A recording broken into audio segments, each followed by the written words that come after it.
ಬಾಲಗಣಪತಿ. ಶಿವನನ್ನ ತಡೆದಾಗ ಶಿವನಿಗೆ ಕೋಪ ಬಂದು ಆ ಮಗುವಿನ ಶಿರಸ್ಸನ್ನ ಕಡಿತಾನೆ. ಆಗ ಪಾರ್ವತಿ ದೇವಿ ಸ್ನಾನ ಮುಗಿಸಿ ಬರ್ತಾಳೆ. ನೋಡಿದಾಗ ದೇಹ ಒಂದು ಕಡೆ, ತಲೆ ಒಂದು ಕಡೆ ಬಿದ್ದಿರುತ್ತೆ. ಉತ್ತರ ದಿಕ್ಕಿನಲ್ಲಿ ಒಂದು ಆನೆ ಮಲಗಿರುತ್ತೆ. ಆನೆಯ ಶಿರಸ್ಸನ್ನ ಕಡ್ಕೊಂಡ್ಬರ್ತಾರೆ. ಆ ಆನೆಯ ಶಿರಸ್ಸನ್ನ ಗಣಪತಿಗೆ ಇಡ್ತಾರೆ. ಹಾಗಾಗಿ ಮತ್ತೊಮ್ಮೆ ಗಣಪತಿಗೆ ಮತ್ತೊಂದು ಜನ್ಮವಾಗಿ, ಆಗ ಅದಕ್ಕೆ ಗಜಮುಖ ಅಂತಲೇ ಹೇಳ್ತೀವಿ. ಈ ರೀತಿಯಾಗಿರ್ತಕ್ಕಂಥ ಒಂದು ಜನ್ಮ ಪ್ರಾರಂಭವಾಗುತ್ತೆ. ಗಣೇಶ ಇಲಿಯನ್ನೇ ತನ್ನ ವಾಹನವಾಗಿ ಯಾಕೆ ಸ್ವೀಕಾರ ಮಾಡಿದ್ರು? ಸಾಮಾನ್ಯವಾಗಿ ಮೋದಕ ನೈವೇದ್ಯವನ್ನು ಇಡ್ತೇವೆ. ಆ ಮೋದಕ ನೈವೇದ್ಯವನ್ನು ಇಟ್ಟಾಗ ಆ ಮೂಷಿಕ ಬಂದು ಆ ಮೋದಕವನ್ನ ತಿಂದ್ಬಿಡುತ್ತೆ. ಆಗ ಗಣಪತಿ ಏನ್ ಮಾಡ್ತಾನೆ, ಆ ಮೂಷಿಕವನ್ನ ಇಟ್ಕೊಂಡ್ಬಿಡ್ತಾನೆ. ಆ ಮೂಷಿಕವನ್ನ ಇಟ್ಕೊಂಡಿದ್ರಿಂದ ಅವತ್ತಿನಿಂದ ಅದನ್ನೇ ತನ್ನ ವಾಹನವಾಗಿ ಇಟ್ಕೊಂಡ್ಬಿಡ್ತಾನೆ. ಸರ್, ಗಣಪತಿಯ ಮಹಿಮೆ ಎಷ್ಟು? ಮಹಾಗಣಪತಿ ಅಂತ ನಾವು ಹೇಳ್ತೇವೆ. ಇನ್ನು ಕೆಲವರು ವಿಶ್ವಕ್ಸೇನ ಗಣಪತಿ ಅಂತ ಹೇಳ್ತಾರೆ. ಇನ್ನು ಕೆಲವು ಪಿಳ್ಳೆಯಾರ್ ಗಣಪತಿ ಅಂತಾನು ಹೇಳ್ತಾರೆ. ಅವರವರ ಒಂದು ಸಂಪ್ರದಾಯಾನುಸಾರವಾಗಿ ಪೂಜೆಯನ್ನ ಮಾಡ್ತಾರೆ. ಯಾರು ಯಾವುದೇ ಮಾಡಿದ್ರು ಸಹ ಅದು ಗಣಪತಿನೇ. ಹಾಗಾಗಿ ಗಣಪತಿಗೆ ಕೆಂಪು ಗಂಧ, ಕೆಂಪು ಅಕ್ಷತೆ, ಗರಿಕೆ ಮತ್ತು ಕೆಂಪು ಪುಷ್ಪ ಇದು ಬಹಳ ಶ್ರೇಷ್ಠವಾಗಿರ್ತಕ್ಕಂಥದ್ದು. ಅದರಿಂದ ಪೂಜೆ ಮಾಡೋದ್ರಿಂದ ಶೀಘ್ರವಾಗಿ ನಮಗೆ ಎಲ್ಲ ವರಗಳನ್ನು ಕೊಡ್ತಾರೆ. ವಿದ್ಯಾರ್ಥಿಗಳು ವಿಶೇಷವಾಗಿ ಗಣಪತಿಯನ್ನು ಪೂಜೆ ಮಾಡೋದ್ರಿಂದ, ಜೊತೆಗೆ ಸಿದ್ಧಿ ಬುದ್ಧಿ ಸಮೇತ ಮಹಾಗಣಪತಿ ಅಂತ ಪೂಜೆ ಮಾಡಿದ್ರೆ ಇನ್ನೂ ಬಹಳ ತುಂಬಾ ಉತ್ತಮವಾಗಿರ್ತಕ್ಕಂಥ ಫಲವನ್ನ ಹೊಂದ್ತಾರೆ. ಗಣಪತಿ ದೇವರು ಬ್ರಹ್ಮಚಾರಿನ? ಗಣಪತಿ ಫೋಟೋದಲ್ಲಿ ಕೆಲವೊಂದು ಬಹಳ ಹಳೆಯ ಫೋಟೋದಲ್ಲಿ ಸಿದ್ಧಿ ಬುದ್ಧಿ ಇಬ್ಬರು ಇರ್ತಾರೆ. ಇದನ್ನ ಹೆಂಡತಿಗಳೇನೋ, ಆದರೆ ಮೂಲತಃ ಗಣಪತಿ ಬ್ರಹ್ಮಚಾರಿ. ಗಣಪತಿ ಹಬ್ಬದ ದಿವಸ ಚಂದ್ರನ್ ನೋಡಿದ್ರೆ ಅಶುಭ ಅಂತ ಹೇಳ್ತಾರೆ. ಮೂಷಿಕನ ಮೇಲೆ ಕುಳಿತುಕೊಂಡು ಹೋಗ್ತಿರ್ಬೇಕಾದ್ರೆ ಸ್ವಲ್ಪ ಹೊಟ್ಟೆ ಸೀಳ್ಕೊಂಡ್ಬಿಡುತ್ತೆ. ಅದನ್ನ ನೋಡಿ ಚಂದ್ರ ನಗದ್ಬಿಡ್ತಾನೆ ಗಣಪತಿ ಈ ರೀತಿಯಾಗಿದ್ದನ್ನ. ಅದಕ್ಕೆ ಗಣೇಶ ಶಾಪ ಕೊಡ್ತಾನೆ ಚಂದ್ರನ್ಗೆ, ನೀನು ಕ್ಷೀಣವಾಗು ಅಂತ. ಹಾಗಾಗಿ ಭಾದ್ರಪದ ಮಾಸದಲ್ಲಿ ಬರುವಂತಹ ಚೌತಿಯ ದಿನ ಮಾತ್ರ ಚಂದ್ರನ ದರ್ಶನ ಮಾಡಬಾರದು. ಅದು ಅಪವಾದಕ್ಕೆ ಗುರಿಯಾಗುತ್ತೆ. ಖಂಡಿತವಾಗ್ಲೂ ಆ ವರಸಿದ್ಧಿ ವಿನಾಯಕ ಎಲ್ಲರಿಗೂ ಒಳ್ಳೇದು ಮಾಡ್ತಾನೆ. ಭಕ್ತಿಯಿಂದ ಶ್ರದ್ಧೆಯಿಂದ ಆ ಒಂದು ಗಣಪತಿಯನ್ನು ಪೂಜೆ ಮಾಡಿದ್ರೆ ಖಂಡಿತವಾಗ್ಲೂ ಒಲಿತಾನೆ. ಎಲ್ಲರಿಗೂ ಸಹ ಎಲ್ಲ ರೀತಿಯಾಗಿರ್ತಕ್ಕಂತಹ ಸಹಾಯಗಳನ್ನು ಮಾಡ್ತಾನೆ. ಮೊದಲು ಗಣಪತಿಯ ಅನುಗ್ರಹವನ್ನು ಎಲ್ಲರೂ ಪಡೆಯಿರಿ. ಎಲ್ಲರಿಗೂ ಶುಭವಾಗಲಿ.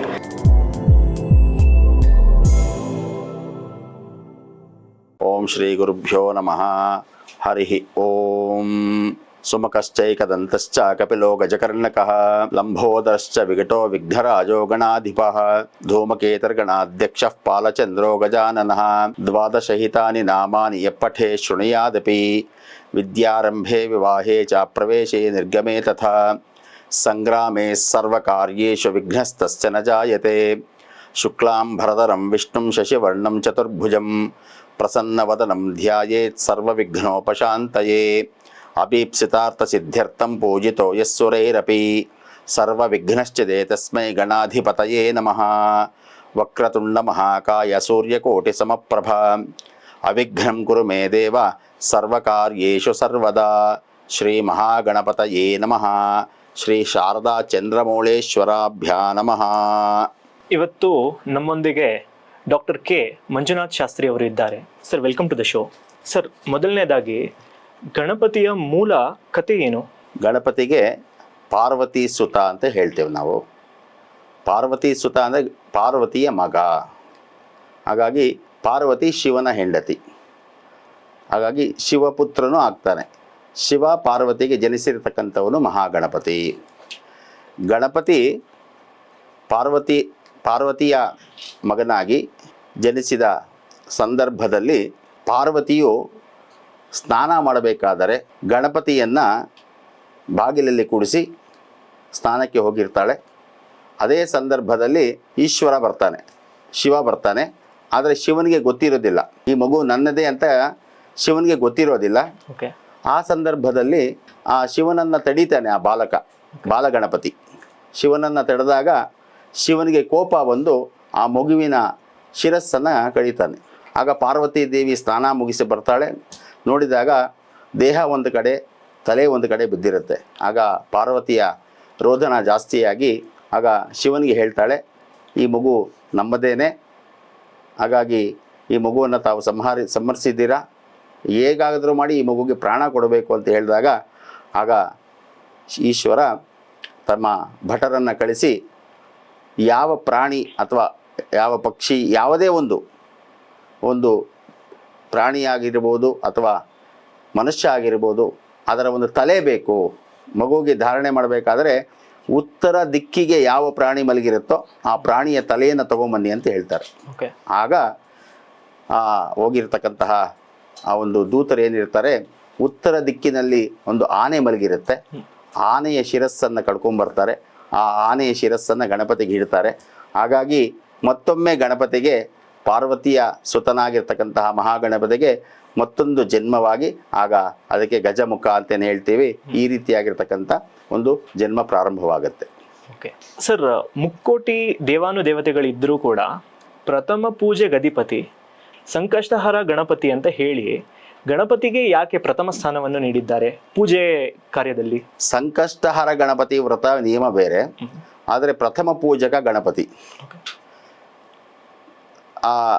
ಶಿವ ಮತ್ತು ಪಾರ್ವತಿ, ಸುಬ್ರಹ್ಮಣ್ಯ ಮತ್ತು ಗಣಪತಿಗೆ ಇಬ್ಬರನ್ನು ಕರೆದು, ತಾವು ಎಲ್ಲ ಲೋಕವನ್ನು ಸಂಚಾರ ಮಾಡಿ ಬನ್ನಿ, ತಮ್ಮ ವಾಹನವನ್ನು ಏರಿ ಲೋಕವನ್ನು ಸಂಚಾರ ಮಾಡ್ಕೊಂಬನ್ನಿ ಅಂತೇಳಿ ಹೇಳ್ತಾರೆ. ಆಗ ಗಣಪತಿ ಸ್ವಲ್ಪ ದೇಹದಾಢ್ಯ ಅಂದರೆ ದಪ್ಪ ಇರೋದ್ರಿಂದ ಗಣಪತಿಗೆ ಹೊಟ್ಟೆ, ನಾವೇನು ಹೇಳ್ತೀವಿ, ಆ ಹೊಟ್ಟೆ ದಪ್ಪದಾಗಿರೋದ್ರಿಂದ ಗಣಪತಿಗೆ ಅಷ್ಟೊಂದು, ಅದು ಗಣಪತಿಯ ವಾಹನ ಮೂಷಿಕದ ಮೇಲೆ ಒಂದು ಏನು ಆ ಒಂದು ಲೋಕವನ್ನು ಸಂಚಾರ ಮಾಡ್ಕೊಂಬರ್ಲಿಕ್ಕೆ ಆಗದೇ ಇರತಕ್ಕಂಥ ಕಾರಣದಿಂದ ಆ ಗಣಪತಿ ಏನು ಮಾಡ್ತಾನೆ, ಆ ತಂದೆ ತಾಯಿಗೇನೆ, ನಾವು ಮಾತಾಚ ಪಾರ್ವತೀ ದೇವಿ ಪಿತಾದೇವೋ ಮಹೇಶ್ವರ ಬಾಂಧವ ಶಿವಭಕ್ತಾಶ್ಚ ಸ್ವದೇಶೋ ಭುವನತ್ರಯಂ ಅಂತ ನಾವೇನು ಹೇಳ್ತೀವಿ, ಅದೇ ಪ್ರಕಾರವಾಗಿ ಸಾಕ್ಷಾತ್ ಪಾರ್ವತಿ ಮತ್ತು ಪರಮೇಶ್ವರನನ್ನೇ ಪ್ರದಕ್ಷಿಣೆ ಮಾಡಿ ನಮಸ್ಕಾರವನ್ನು ಮಾಡಿ ಅವರಿಗೆ ಸಮರ್ಪಣೆ ಮಾಡ್ತಾರೆ.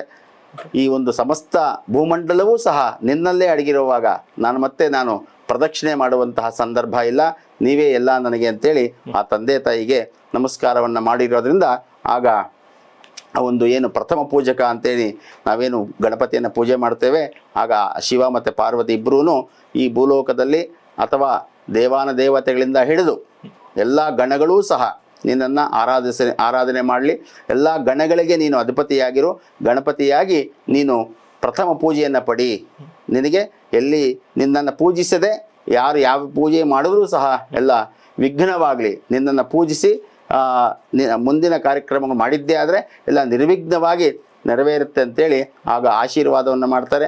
ಅದಕ್ಕೋಸ್ಕರವಾಗಿ ಎಲ್ಲ ದೇವಾನುದೇವತೆಗಳಿಗೂ ಸಹ, ಮನುಷ್ಯರಿಗೂ ದೇವಾನುದೇವತೆಗಳಿಗೂ ಸಹ ಗಣಪತಿ ಗಣನಾಯಕ ಮತ್ತು ಪ್ರಥಮ ಪೂಜಾಕಾರಕ ಆಗಿದ್ದಾನೆ. ಹಾಗಾಗಿ ಎಲ್ಲ ದೇವತೆಗಳು ಸಹ ಗಣಪತಿಯನ್ನು ಪೂಜೆ ಮಾಡಿನೇ ಪೂಜಾ ಕಾರ್ಯಕ್ರಮಗಳು ಮುಂದುವರೆಸಿದ್ರೆ ಯಾವುದೇ ರೀತಿಯಾಗತಕ್ಕಂತಹ ವಿಘ್ನ ಇಲ್ಲದೆ ನಿರ್ವಿಘ್ನವಾಗಿ ನೆರವೇರಿಸ್ಕೊಡ್ತಾನೆ ಎಂಬತಕ್ಕಂಥ ನಂಬಿಕೆಯಿಂದ ಪೂಜೆ ಮಾಡ್ತೇವೆ. ಓಕೆ ಸರ್, ಗಣೇಶ ಇಲಿಯನ್ನೇ ತನ್ನ ವಾಹನವಾಗಿ ಯಾಕೆ ಸ್ವೀಕಾರ ಮಾಡಿದ್ರು? ನೋಡಿ, ಒಂದೊಂದು ದೇವತೆಗಳಿಗೆ ಒಂದೊಂದು ವಾಹನ ಇದೆ. ಶಿವನಿಗೆ ನಂದಿ, ಪಾರ್ವತಿಗೆ ಸಿಂಹ, ಸುಬ್ರಹ್ಮಣ್ಯನಿಗೆ ನವಿಲು. ಹಾಗೆ ಆಯಾ ದೇವತೆಗಳು ಏದಕ್ಕೋಸ್ಕರ ಗಣಪತಿ ಅದನ್ನು ಇಟ್ಕೊಂಡ ಅಂದರೆ, ಗಣಪತಿಗೆ ಸಾಮಾನ್ಯವಾಗಿ ಮೋದಕ ನೈವೇದ್ಯವನ್ನು ಇಡ್ತೇವೆ. ಓಕೆ. ಆ ಮೋದಕ ನೈವೇದ್ಯವನ್ನು ಇಟ್ಟಾಗ ಆ ಮೂಷಿಕ ಬಂದು ಆ ಮೋದಕವನ್ನು ತಿಂದ್ಬಿಡುತ್ತೆ, ಗಣಪತಿಗೆ ಇಟ್ಟಿರೋ ಮೋದಕ. ಓಕೆ. ಆಗ ಗಣಪತಿ ಏನು ಮಾಡ್ತಾನೆ, ಆ ಮೂಷಿಕವನ್ನು ಇಟ್ಕೊಂಡ್ಬಿಡ್ತಾನೆ. ಆ ಮೂಷಿಕವನ್ನು ಇಟ್ಕೊಂಡಿದ್ರಿಂದ ಅವತ್ತಿನಿಂದ ಅದನ್ನೇ ತನ್ನ ವಾಹನವಾಗಿ ಇಟ್ಕೊಂಡ್ಬಿಡ್ತಾನೆ. ಹಾಗಾಗಿ ಎಲ್ಲ ದೇವತೆಗಳಿಗೂ ಒಂದೊಂದು ವಾಹನ ಇದೆ, ಪ್ರತಿಯೊಂದು ದೇವತೆಗಳಿಗೂ ವಾಹನ ಇದೆ. ಅದರಲ್ಲಿ ಗಣಪತಿಗೆ ಬಹಳ ಸಣ್ಣದಾಗಿರ್ತಕ್ಕಂತಹ ಮೂಷಿಕ ವಾಹನ, ಮೋದಕ ಪ್ರಿಯ ಅಂತ ಹೇಳ್ತೀವಿ. ಆ ಮೋದಕವನ್ನು ಇಲಿ ಕದ್ದಿದ್ದರಿಂದ ಅದು ಗಣಪತಿಗೆ ವಾಹನವಾಯಿತು. ಹಾಗಾಗಿ ಅದನ್ನೇ ವಾಹನವಾಗಿ ಇಟ್ಕೊಂಡಿದ್ದಾನೆ. ಆದರೆ ಗಣೇಶ ಅದರ ಮೇಲೆ ಕುಳಿತು ಎಲ್ಲೂ ತಾವೆಲ್ಲ ಚಿತ್ರಪಟಗಳಲ್ಲಿ ನೋಡಿರಬಹುದು, ಗಣಪತಿಗೆ ವಾಹನದ ಮೇಲೆ ಕೂತಿರಲ್ಲ, ಮೂಷಿಕ ಮುಂದೆ ಇರುತ್ತೆ ಅಷ್ಟೇನೆ. ಹಾಗಾಗಿ ಆ ಮೂಷಿಕನ ಸಂರಕ್ಷಣೆ ಮಾಡಿದ್ರಿಂದ ಮೂಷಿಕ ವಾಹನವಾಯಿತು ಗಣಪತಿಗೆ. ಸರ್, ಗಣಪತಿಯ ಮಹಿಮೆ ಎಷ್ಟು? ಗಣಪತಿಯ ಮಹಿಮೆ ಬಹಳ ಅಪಾರ. ಏಕೆಂದರೆ ನಾವು ಯಾವುದೇ ಒಂದು ಪೂಜೆ ಮಾಡಬೇಕಾದರೂ ಸಹ ನಮ್ಮಲ್ಲಿ ಪೂಜಾ ವಿಧಾನಗಳಲ್ಲಿ ಬಹಳಷ್ಟು ಪದ್ಧತಿಗಳಿದೆ. ಗಣಪತಿಯನ್ನು ನಾನಾ ರೀತಿಯಾಗಿ ರೂಪಧಾರಣೆಯನ್ನು ಮಾಡಿ ಪೂಜೆ ಮಾಡ್ತಕ್ಕಂಥದ್ದು. ಅದರಲ್ಲೂ ಕೆಲವರು ಮಹಾಗಣಪತಿ ಅಂತ ನಾವು ಹೇಳ್ತೇವೆ, ಇನ್ನು ಕೆಲವರು ವಿಶ್ವಕ್ಸೇನ ಗಣಪತಿ ಅಂತ ಹೇಳ್ತಾರೆ, ಇನ್ನು ಕೆಲವು ರಾಜ್ಯಗಳಲ್ಲಿ ಪಿಳ್ಳೆಯಾರ್ ಗಣಪತಿ ಅಂತಲೂ ಹೇಳ್ತಾರೆ. ಅವರವರ ಒಂದು ಸಂಪ್ರದಾಯಾನುಸಾರವಾಗಿ ಪೂಜೆಯನ್ನು ಮಾಡ್ತಾರೆ. ಯಾರು ಯಾವುದೇ ಮಾಡಿದ್ರು ಸಹ ಅದು ಗಣಪತಿನೇ. ಆ ಗಣಪತಿಯನ್ನು ನಾವು ಮೊದಲು ಪೂಜೆ ಮಾಡದೆ ಯಾವುದೇ ಒಂದು ಪೂಜಾ ಕೈಂಕರ್ಯಗಳಾಗಿರ್ಬೋದು, ಮನೆಯಲ್ಲಿ ಮಾಡ್ತಕ್ಕಂತಹ ಶುಭ ಕಾರ್ಯಗಳಾಗಿರ್ಬೋದು ಮಾಡಿದರೆ ಅದು ವಿಘ್ನವಾಗುತ್ತೆ. ಯಾಕಂದರೆ ತಂದೆ ತಾಯಿಯಿಂದ ಆಶೀರ್ವಾದವನ್ನು ಪಡೆದಿದ್ದಾನೆ.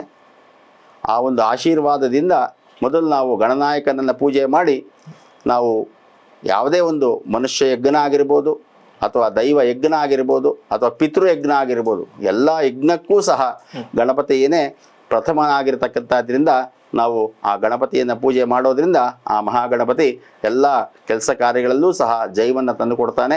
ವಿಶೇಷವಾಗಿ ಅವನ ಮುಂದೆ ಸಾರಥ್ಯದಲ್ಲಿ, ಗಣಪತಿಯ ಸಾರಥ್ಯದಲ್ಲಿ ಎಲ್ಲವೂ ಸಹ ಸುಸೂತ್ರವಾಗಿ ಆಗುತ್ತೆ ಅಂತಕ್ಕಂಥ ನಂಬಿಕೆಯಿಂದ ನಾವು ಮೊದಲು ಗಣಪತಿಯನ್ನು ಪೂಜಿಸ್ತೇವೆ. ಸರ್, ಗಣಪತಿ ಪೂಜೆಯಲ್ಲಿ ಗರ್ಕೆಯನ್ನ ತಗೊಂಡೋಗಿ ದೇವರ ಮುಂದೆ ಇಡ್ತಕ್ಕಂಥದ್ದು. ಸೊ ಯಾಕೆ ಗರ್ಕೆಯನ್ನೇ ಚೂಸ್ ಮಾಡಿದ್ದಾರೆ ದೇವ್ರ ಮುಂದೆ ಇಟ್ಟಿ ಪೂಜೆ ಮಾಡೋದಕ್ಕೆ? ಗಣಪತಿ ಮುಖ ಗಜಮುಖ. ಗಜ ಅಂದರೆ ಆನೆಯ ಮುಖ. ಹಾಗಾಗಿ ಆನೆಯ ಆಹಾರ ಗರಿಕೆ. ಹಾಗಾಗಿ ಗರಿಕೆಯಿಂದ ಪೂಜೆ ಮಾಡೋದ್ರಿಂದ, ಆ ಆನೆಯ ಒಂದು ಮುಖವನ್ನು ಹೊಂದಿರೋದ್ರಿಂದ, ಆನೆಗೆ ಪ್ರಿಯವಾಗಿರ್ತಕ್ಕಂಥದ್ದು ಗರಿಕೆ ಆಗಿರೋದ್ರಿಂದ ನಾವು ಗರಿಕೆಯಿಂದ ಅರ್ಚನೆಯನ್ನು ಮಾಡಿದರೆ ಭಾಳ ವಿಶೇಷವಾಗಿರ್ತಕ್ಕಂತಹ ಫಲವನ್ನು ಕೊಡ್ತಾನೆ, ಸಂತೃಪ್ತನಾಗ್ತಾನೆ. ಇನ್ನೂ ವಿಶೇಷವಾಗಿ ಗರಿಕೆ ಒಂದೇ ಅಲ್ಲ, ಗಣಪತಿಗೆ ಕೆಂಪು ಪುಷ್ಪ ಬಹಳ ವಿಶೇಷವಾಗಿರ್ತಕ್ಕಂಥದ್ದು. ಗಣಪತಿ ಪೂಜೆಯನ್ನು ಮಾಡಬೇಕಾದ್ರೆ ನಾವು ಗರಿಕೆಯನ್ನು ಮತ್ತು ಕೆಂಪು ಪುಷ್ಪಗಳಿಂದ ಹೆಚ್ಚಾಗಿ ನಾವು ಗಣಪತಿಯನ್ನು ಪೂಜೆ ಮಾಡಬೇಕು. ಯಾಕಂದರೆ ಮಂತ್ರದಲ್ಲಿ ಹೇಳುತ್ತೆ, ರಕ್ತಂ ಲಂಬೋದರಂ ಶೂರ್ಪಕರ್ಣಕಂ ರಕ್ತವಾಸಸಂ ರಕ್ತಗಂಧಾನುಲಿಪ್ತಾಂಗಂ ರಕ್ತಪುಷ್ಪೈ ಸುಪೂಜಿತಂ ಅಂತೇಳಿ ಮಂತ್ರ ಹೇಳುತ್ತೆ. ಹಾಗಾಗಿ ಗಣಪತಿಗೆ ಕೆಂಪು ಗಂಧ, ಕೆಂಪು ಅಕ್ಷತೆ, ಗರಿಕೆ ಮತ್ತು ಕೆಂಪು ಪುಷ್ಪ ಇದು ಬಹಳ ಶ್ರೇಷ್ಠವಾಗಿರ್ತಕ್ಕಂಥದ್ದು. ಅದರಿಂದ ಪೂಜೆ ಮಾಡೋದ್ರಿಂದ ಶೀಘ್ರವಾಗಿ ನಮಗೆ ಎಲ್ಲ ವರಗಳನ್ನು ಕೊಡ್ತಾನೆ. ಸರ್, ಗಣಪತಿ ಪೂಜೆ ವಿದ್ಯಾರ್ಥಿಗಳು ಹೆಚ್ಚಾಗಿ ಮಾಡಬೇಕು ಅಂತ ಹೇಳ್ತಾರೆ, ಯಾಕೆ ಸರ್? ಗಣಪತಿಯ ಸಮೀಪದಲ್ಲಿ ಸಿದ್ಧಿ ಮತ್ತು ಬುದ್ಧಿ ಎಂಬತಕ್ಕಂತಹ ಇಬ್ಬರು ದೇವತೆಗಳಿರ್ತಾರೆ. ಸಿದ್ಧಿ ಅಂದರೆ ಲಕ್ಷ್ಮಿ, ಬುದ್ಧಿ ಅಂದರೆ ಸರಸ್ವತಿ. ಆ ಇಬ್ಬರನ್ನ ಅಧಿದೇವತೆ ಪ್ರತ್ಯಧಿದೇವತೆಯಾಗಿ ಗಣಪತಿ ಇಟ್ಕೊಂಡಿದ್ದಾನೆ. ಗಣಪತಿಗೆ ಕೊಟ್ಟಿದ್ದಾರೆ. ವಿಷ್ಣು ಸಿದ್ಧಿಯನ್ನು ಕೊಟ್ಟಿದ್ದಾನೆ, ಬ್ರಹ್ಮ ಸರಸ್ವತಿಯನ್ನು ಕೊಟ್ಟಿದ್ದಾನೆ, ಪಾರ್ವತಿ ಜನ್ಮವನ್ನು ಕೊಟ್ಟಿದ್ದಾಳೆ. ಈ ತ್ರಿಶಕ್ತ್ಯಾತ್ಮಕ ಏನಿದೆ, ಮಹಾಕಾಳಿ, ಮಹಾಲಕ್ಷ್ಮಿ, ಮಹಾಸರಸ್ವತಿ ಅಂತ ನಾವೇನು ಹೇಳ್ತೀವಿ, ಈ ಮೂರು ಶಕ್ತಿಗಳೂ ಸಹ ಗಣಪತಿಯಲ್ಲಿದೆ. ಹಾಗಾಗಿ ಯಾರು ಏನೇ ಕೇಳಿದ್ರೂ ಸಹ ನೀಡುವಂತಹ ಶಕ್ತಿ ಗಣಪತಿಯಲ್ಲಿದೆ. ಅದಕ್ಕೋಸ್ಕರವಾಗಿ ವಿದ್ಯಾರ್ಥಿಗಳು ಮೊದಲು ಗಣಪತಿಗೆ ಮತ್ತು ಸರಸ್ವತಿಗೆ ಹೆಚ್ಚಿನ ರೀತಿಯಲ್ಲಿ ಪೂಜೆ ಮಾಡೋದ್ರಿಂದ ಅವರಿಬ್ಬರ ಅನುಗ್ರಹದಿಂದ ಸಿದ್ಧಿಯ ಅನುಗ್ರಹ ಅಂದರೆ ಲಕ್ಷ್ಮಿಯ ಅನುಗ್ರಹ ಸಹ ಬೇಕಾಗಿರೋದ್ರಿಂದ ವಿದ್ಯಾರ್ಥಿಗಳು ವಿಶೇಷವಾಗಿ ಗಣಪತಿಯನ್ನು ಪೂಜೆ ಮಾಡೋದ್ರಿಂದ, ಜೊತೆಗೆ ಗಣಪತಿಯ ಪೂಜೆಯ ಜೊತೆಯಲ್ಲಿ ಸಿದ್ಧಿ ಬುದ್ಧಿ ಸಮೇತ ಮಹಾಗಣಪತಿ ಅಂತ ಪೂಜೆ ಮಾಡಿದ್ರೆ ಇನ್ನೂ ಬಹಳ ತುಂಬ ಉತ್ತಮವಾಗಿರ್ತಕ್ಕಂಥ ಫಲವನ್ನು ಹೊಂದ್ತಾರೆ. ಸರ್, ಗಣಪತಿ ದೇವರು ಬ್ರಹ್ಮಚಾರಿನಾ? ಗಣಪತಿ ಮೂಲತಃ ಬ್ರಹ್ಮಚಾರಿನೇ. ಯಾಕೆಂದರೆ ಸಿದ್ಧಿ ಬುದ್ಧಿ ಎಂಬತಕ್ಕಂಥ ಏನೇ ಹೇಳಿದ್ದೀನಿ ನಾನೀಗ, ಆ ಸಿದ್ಧಿ ಬುದ್ಧಿ ಎಂಬತಕ್ಕಂಥವರು ಅವರಿಗೆ ಅಧಿದೇವತೆ ಪ್ರತ್ಯಧಿದೇವತೆ ಅಂತ ನಾನು ಏನು ಹೇಳಿದೆ ಹಾಗೆ. ಅಂದರೆ ಬಲಗಡೆ ಒಬ್ಬರು ಇರ್ತಾರೆ, ಎಡಗಡೆ ಒಬ್ಬರು ಇರ್ತಾರೆ. ಆ ದೇವತೆಗಳನ್ನು ನೋಡಿ ಹೆಂಡ್ತೀರು ಅಂತ ಅನ್ಕೋಬಾರ್ದು. ಅದು ಕೆಲವರಲ್ಲಿ ಅದೊಂದು ಸಂಶಯ ಬಂದಿದೆ. ಗಣಪತಿ ಫೋಟೋದಲ್ಲಿ ಕೆಲವೊಂದು ಬಹಳ ಹಳೆಯ ಫೋಟೋದಲ್ಲಿ ಈ ಕಡೆ ಲಕ್ಷ್ಮಿ ಇರ್ತಾರೆ, ಸಿದ್ಧಿ ಬುದ್ಧಿ ಇಬ್ಬರು ಇರ್ತಾರೆ. ಇದನ್ನು ಹೆಂಡ್ತಿಗಳೇನೋ ಅಥವಾ ಗಣಪತಿ ಮದುವೆ ಆಗಿದೆಯೇನೋ ಅಂತಕ್ಕಂಥದ್ದು ಕೆಲವರಲ್ಲಿ ಸಂಶಯ ಇದೆ. ಆದರೆ ಮೂಲತಃ ಗಣಪತಿ ಬ್ರಹ್ಮಚಾರಿನಿ. ಹಾಗಾಗಿ ಜೊತೆಯಲ್ಲಿ ಇರ್ತಕ್ಕಂಥವರು ಸಿದ್ಧಿ ಮತ್ತು ಬುದ್ಧಿ. ಹಾಗಾಗಿ ಅವರು ಗಣಪತಿ ಬ್ರಹ್ಮಚಾರಿನೇ. ವ್ಯಾಸರಾಯರು ಮಹಾಭಾರತವನ್ನು ಬರೀಬೇಕಾದ್ರೆ ಗಣಪತಿಯನ್ನೇ ಯಾಕೆ ಚೂಸ್ ಮಾಡ್ತಾರೆ? ಬೇರೆ ದೇವತೆಗಳನ್ನ ಯಾಕೆ ಅವರು ಪ್ರಿಫರ್ ಮಾಡಲಿಲ್ಲ? ನೋಡಿ, ಇದು ಮಹಾಭಾರತವನ್ನು ಬರೀಬೇಕಾದ್ರೆ ಗಣಪತಿಯನ್ನು ಅವರು ಆರಿಸ್ಕೊಂಡ್ರು. ಜೊತೆಗೆ ಆರಿಸ್ಕೊಳ್ಳೋದ್ರ ಜೊತೆಯಲ್ಲಿ ಆ ಒಂದು ದಂತದಿಂದನೇ ಮಹಾಭಾರತವನ್ನು ಬರೆದರು. ಗಣಪತಿಯನ್ನೇ ಮುಂದೆ ಇಟ್ಕೊಂಡ್ರೆ, ಯಾಕಂದರೆ ಅದು ದೊಡ್ಡ ಸಾಧನೆ ಕೆಲಸ. ಮಹಾಭಾರತ ಬರೆಯೋದು ಸಾಮಾನ್ಯವಾದ ವಿಷಯ ಅಲ್ಲ. ಗಣಪತಿ ಯಾಕಂದರೆ ಎಲ್ಲದಕ್ಕೂ ವಿಘ್ನ ಮಾಡ್ತಕ್ಕಂಥವನೇ ಗಣಪತಿ. ಹಾಗಾಗಿ ಆ ಒಂದು ಸಂದೇಶವನ್ನು ಗಣಪತಿ ಮುಖಾಂತರವಾಗಿಯೇ ಎಲ್ಲ ಭೂಲೋಕದಲ್ಲಿ ಪ್ರಚಾರ ಆದರೆ ಅದಕ್ಕಿಂತ ಹೆಚ್ಚಿನ ಆದ್ಯತೆ ಇರುತ್ತೆ. ಅದಕ್ಕೋಸ್ಕರವಾಗಿ ಗಣಪತಿಯನ್ನೇ ಕೂರಿಸ್ಕೊಂಡು ವಿದ್ಯಾಧಿಪತಿ ಗಣಪತಿ ಹತ್ರ ವಿದ್ಯೆನೂ ಇದೆ, ಲಕ್ಷ್ಮಿನೂ ಇದ್ದಾಳೆ, ಶಕ್ತಿನೂ ಇದೆ. ಹಾಗಾಗಿ ಈ ಮೂರು ಅವನಲ್ಲಿ ಇರೋದ್ರಿಂದ ಆ ವ್ಯಾಸರು ಗಣಪತಿಯನ್ನು ಪ್ರಾರ್ಥನೆ ಮಾಡಿದ್ರು. ಗಣಪತಿ ಪ್ರತ್ಯಕ್ಷವಾಗಿ ಆ ಮಹಾಭಾರತವನ್ನು ವ್ಯಾಸರಿಗೆ ಬರೆದುಕೊಟ್ರು. ಅದರಲ್ಲೂ ಆ ದಂತದಿಂದ ಬರೆದಿರ್ತಕ್ಕಂಥದ್ದು ಬಹಳ ವಿಶೇಷ. ಹಾಗಾಗಿ ಆ ಒಂದು ಮಹಾಭಾರತಕ್ಕೆ ಇವತ್ತಿಗೂ ಸಹ ನಮ್ಮಲ್ಲಿ ಹೆಚ್ಚಿನ ಆದ್ಯತೆ ಇದೆ. ಆ ಮಹಾಭಾರತದಲ್ಲಿ ಏನು ಬರೆದಿದೆಯೋ ಅದೇ ಇವತ್ತು ನಡೀತಾ ಇರೋದು, ಇನ್ನು ಮುಂದೆ ನಡೆಯೋದು ಸಹ ಅದೇನೆ. ಸಂಕಷ್ಟಹರ ಗಣಪತಿ ದಿನದಂದು ವ್ರತ ಯಾಕೆ ಮಾಡಬೇಕು? ಸೈಂಟಿಫಿಕ್ ರೀಸನ್ ಏನಾದರೂ ಇದೆಯಾ? ಹೀಗೆ ವ್ರತ ಮಾಡಬೇಕು ಅಂತ ಹಿಂದಿನ ಕಾಲದಲ್ಲಿ ಇದೆಯಾ, ಅಥವಾ ಈಗ ಅದು ಪಾಲನೆಯಲ್ಲಿ ಇದೆಯಾ, ಅಥವಾ ನಾವು ಸಂಕಷ್ಟಹರ ಗಣಪತಿ ದಿವಸ ಉಪವಾಸ ಮಾಡಬಾರ್ದು ಅಂತ ನಾವು ಮಾಡ್ಕೊಂಡಿರೋದ, ಅಥವಾ ಇದಕ್ಕೆ ಎಲ್ಲಾದರೂ ಉಲ್ಲೇಖ ಇದೆಯಾ? ನೋಡಿ, ಈ ಸಂಕಷ್ಟಹಾರ ಗಣಪತಿ ಎಂಬತಕ್ಕಂಥದ್ದು ಇದು ಕಾಮ್ಯ ವ್ರತ. ವ್ರತಗಳು ನಾವು ಸಾಮಾನ್ಯವಾಗಿ ಮುಂದೆ ನಮಗೆ ವರಮಹಾಲಕ್ಷ್ಮಿ ಬರುತ್ತೆ, ಗೌರಿ ಗಣೇಶ ಬರುತ್ತೆ, ಅನಂತನಬ್ಬ ಬರುತ್ತೆ, ಕೇದಾರೇಶ್ವರ ಬರುತ್ತೆ, ಶರನ್ನವರಾತ್ರಿಯಲ್ಲಿ 9 ರಾತ್ರಿಗಳ ಅಮ್ಮನವರ ವಿಶೇಷ ವ್ರತಗಳು ಬರುತ್ತೆ, ಮತ್ತು ಮಂಗಳವಾರಗಳೇ ಶ್ರಾವಣ ಮಾಸದಲ್ಲಿ ಮಂಗಳವಾರಗಳಲ್ಲಿ ಮಂಗಳಗೌರಿ ವ್ರತ ಬರುತ್ತೆ. ಹೀಗೆ ಋಷಿ ಪಂಚಮಿ ಬರುತ್ತೆ, ನಾಗರ ಪಂಚಮಿ ಬರುತ್ತೆ. ಹೀಗೆ ಪ್ರತಿಯೊಂದು ವ್ರತಗಳೇನಿದೆ ಇದು ನಿತ್ಯ ವ್ರತ ಅಂತ ಹೆಸರಿದಕ್ಕೆಲ್ಲ. ಸಾಮಾನ್ಯವಾಗಿ ಕೆಲವರಿಗೆ, ಬಹಳ ವಿದ್ವಾಂಸರಿಗೆ ಗೊತ್ತಿರ್ಬೋದು, ಸಾಮಾನ್ಯ ಜನರಿಗೆ ಅದು ತಿಳಿದಿರ್ಲಿಕ್ಕಿಲ್ಲ. 365 ದಿನ ವರ್ಷಕ್ಕೆ 365 ದಿನವೂ ಸಹ ಒಂದೊಂದು ವ್ರತ ಇದೆ. ಪ್ರತಿಯೊಬ್ಬ ಮನುಷ್ಯನೂ 365 ವ್ರತ ಮಾಡಬೇಕು, ದಿನ ಹಬ್ಬ ಮಾಡಬೇಕು ಮನೆಯಲ್ಲಿ. ಓಕೆ. ಆದರೆ ಅದೆಲ್ಲ ಮಾಡಲಿಕ್ಕೆ ಸಾಧ್ಯವಾಗ್ತಾ ಇಲ್ಲ. ಕೆಲವೊಂದು ವ್ರತಗಳನ್ನು ಮಾತ್ರ ರೂಢಿಯಲ್ಲಿ ಇಟ್ಕೊಂಡಿದ್ದಾರೆ. ಈಗಾಗಲೇ ಹೇಳಿದಾಗೆ ವರಮಹಾಲಕ್ಷ್ಮಿ ಪ್ರಧಾನವಾಗಿ, ಗೌರಿ ಗಣೇಶ ಮಾಡ್ತಾರೆ, ಇನ್ನು ಕೆಲವರು ಅನಂತ ವ್ರತ ಮಾಡ್ತಾರೆ. ಈ ಸಂಕಷ್ಟಹರ ವ್ರತ ಏನಿದೆ ಇದು ಕಾಮ್ಯ ವ್ರತ ಅಂತ ಇದೆ ಹೆಸರು. ಕಾಮ್ಯ ವ್ರತ ಅಂದರೆ ಏನು? ನಮಗೇನಾದರೂ ವಿಶೇಷವಾದ ಆಸೆ ಆಕಾಂಕ್ಷೆಗಳು, ನಮ್ಮ ಸಂಕಲ್ಪಗಳು ನೆರವೇರಬೇಕಾದ್ರೆ ನಾವು ಈ ಸಂಕಷ್ಟಹರ ಗಣಪತಿಯನ್ನು ಪೂಜೆ ಮಾಡಬೇಕು ಅಂತೇಳಿ ಹೇಳುತ್ತೆ. ಆದರೆ ಈ ಸಂಕಷ್ಟಹರ ಗಣಪತಿ ಪುರಾಣಗಳಲ್ಲಿ, ಇತಿಹಾಸದಲ್ಲಿ ಬಂದಿರತಕ್ಕಂಥದ್ದು. ಅಷ್ಟಾದಶ ಪುರಾಣಾನಾಮ್ ಅಂತ ಹೇಳ್ತೀವಿ, 18 ಪುರಾಣಗಳು. ಈ 18 ಪುರಾಣಗಳಲ್ಲಿ ಉಲ್ಲೇಖವಾಗಿರ್ತಕ್ಕಂಥದ್ದೇ ಈ 365 ವ್ರತಗಳು.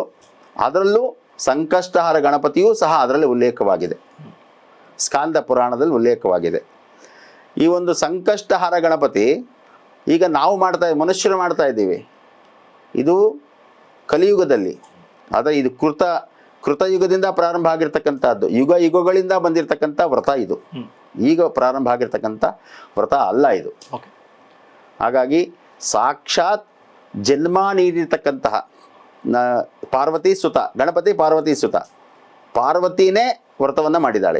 ಇದರ ಬಗ್ಗೆ ಮುಂದಿನ ವಿಷಯದಲ್ಲಿ ತಿಳಿಸ್ತೇನೆ ನಾನು. ಓಕೆ ಸರ್, ಊರಿನ ಕಡೆ ಆಗಿರ್ಬೋದು, ಸಿಟಿಗಳ ಕಡೆ ಆಗಿರ್ಬೋದು, ಎಲ್ಲೇ ಆಗಿದ್ರು ಸಣ್ಣ ಮಕ್ಕಳು ಗಣಪತಿನ ತಗೊಂಬಂದು ಇಟ್ಟಿ ಪೂಜೆ ಮಾಡ್ತಾರೆ.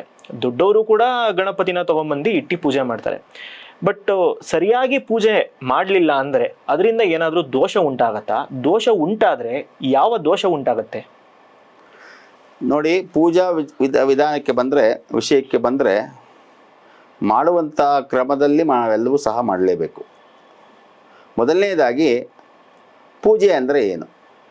ನಾವು ಮನುಷ್ಯ ಬೆಳಗ್ಗೆ ಎದ್ದು ಯಾವ ರೀತಿ ದಂತಧಾವನ ಮಾಡಿ, ಸ್ನಾನ ಮಾಡಿ, ಶುಚಿರ್ಭೂತರಾಗಿ, ನೂತನ ವಸ್ತ್ರವನ್ನು ಧರಿಸಿ, ಭಗವಂತನಿಗೆ ನಮಸ್ಕಾರ ಮಾಡಿ, ಉಪಹಾರಾದಿಗಳನ್ನು ಮತ್ತು ಊಟವನ್ನು ಮಾಡ್ತೇವೋ ಅದೇ ರೀತಿ ದೇವರಿಗೆ ಮಾಡಬೇಕು. ನಾವು ನಿತ್ಯವೂ ಸಹ ಷೋಡಶೋಪಚಾರಗಳನ್ನು ಮಾಡ್ಕೊಳ್ತೀವಿ. ನಾವು ಏನು ಷೋಡಶೋಪಚಾರ ಅಂದರೆ ಏನು?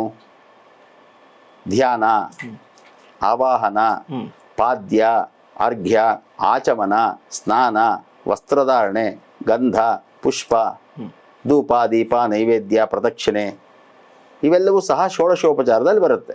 ಇವೆಲ್ಲವೂ ಸಹ ನಾವು ಮಾಡ್ಕೊಳ್ತೀವ ಇಲ್ವಾ? ಹೌದು. ಅದೇ ರೀತಿಯಾಗಿ ದೇವರ ಪೂಜೆಯನ್ನು ಮಾಡಬೇಕಾದ್ರೆ ನಾವು ಬಹಳ ಭಕ್ತಿಯಿಂದ, ಶ್ರದ್ಧೆಯಿಂದ ಪೂಜೆಯನ್ನು ಮಾಡಬೇಕು. ಭಗವಂತನನ್ನು ಯಾವ ರೀತಿ ಆರಾಧನೆ ಮಾಡಬೇಕಂದ್ರೆ ವೇದದಲ್ಲಿ ಹೇಳುತ್ತೆ,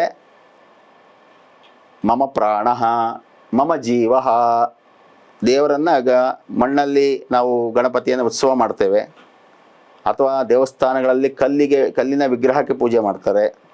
ಇನ್ನೂ ನಾನಾ ರೀತಿಯಾಗಿರ್ತಕ್ಕಂತಹ ದೈವತಾ ರೂಪವನ್ನು ಇಟ್ಕೊಂಡು ಪೂಜೆಯನ್ನು ಮಾಡ್ತಾರೆ.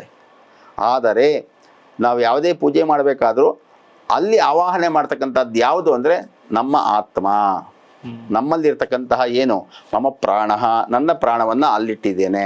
ಸರ್ ಅದು ಹೇಗೆ ಅಂದ್ರೆ ಮಮ ಪ್ರಾಣ ಅಲ್ಲಿ ಅಂತ ನೀವು ಹೇಳ್ತಿರಲ್ಲ, ಅದು ಹೇಗೆ ನಿಮ್ಮ ಪ್ರಾಣವನ್ನು ಅಲ್ಲಿ ಇಡಬೇಕು ಅಂದ್ರೆ ಅದು ಹೇಗೆ? ನಮ್ಮಲ್ಲಿರ್ತಕ್ಕಂತಹ ಪ್ರಾಣ ಏನಿದೆ ಈ ಶಕ್ತಿ ಅಲ್ಲಿ ಸ್ಥಾಪನೆ ಆಗಲಿ. ನಮ್ಮಲ್ಲಿರೋ ಶಕ್ತಿ, ನಮ್ಮಲ್ಲಿರ್ತಕ್ಕಂತಹ ಉಚ್ಛ್ವಾಸ ನಿಶ್ವಾಸ ಶಕ್ತಿ, ಅದಕ್ಕೆ ಜೀವ ಇಲ್ಲ, ಅದಕ್ಕೆ ಉಸಿರಾಟ ಇಲ್ಲ.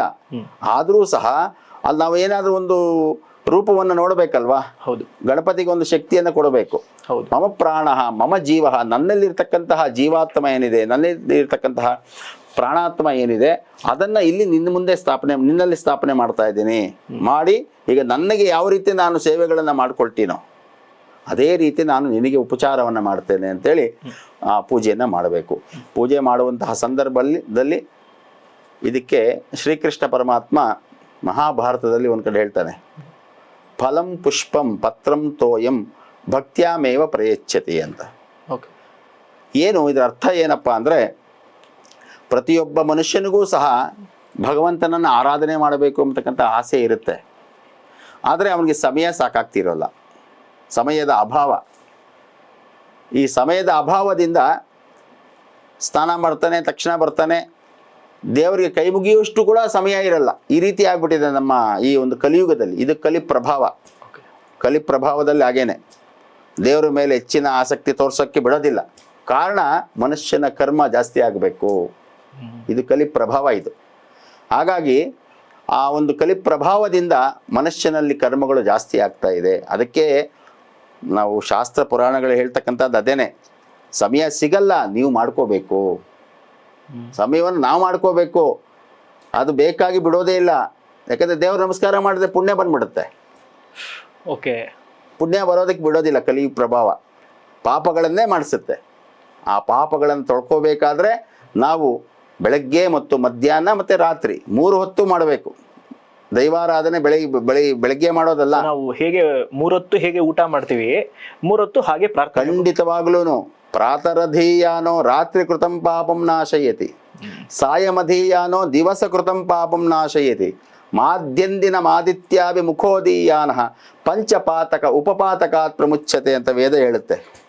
ಬೆಳಗ್ಗೆ ನಮಸ್ಕಾರ ಮಾಡೋದ್ರಿಂದ ರಾತ್ರಿ ಮಾಡಿರೋ ಎಲ್ಲ ಪಾಪಗಳು ಹೋಗುತ್ತಂತೆ.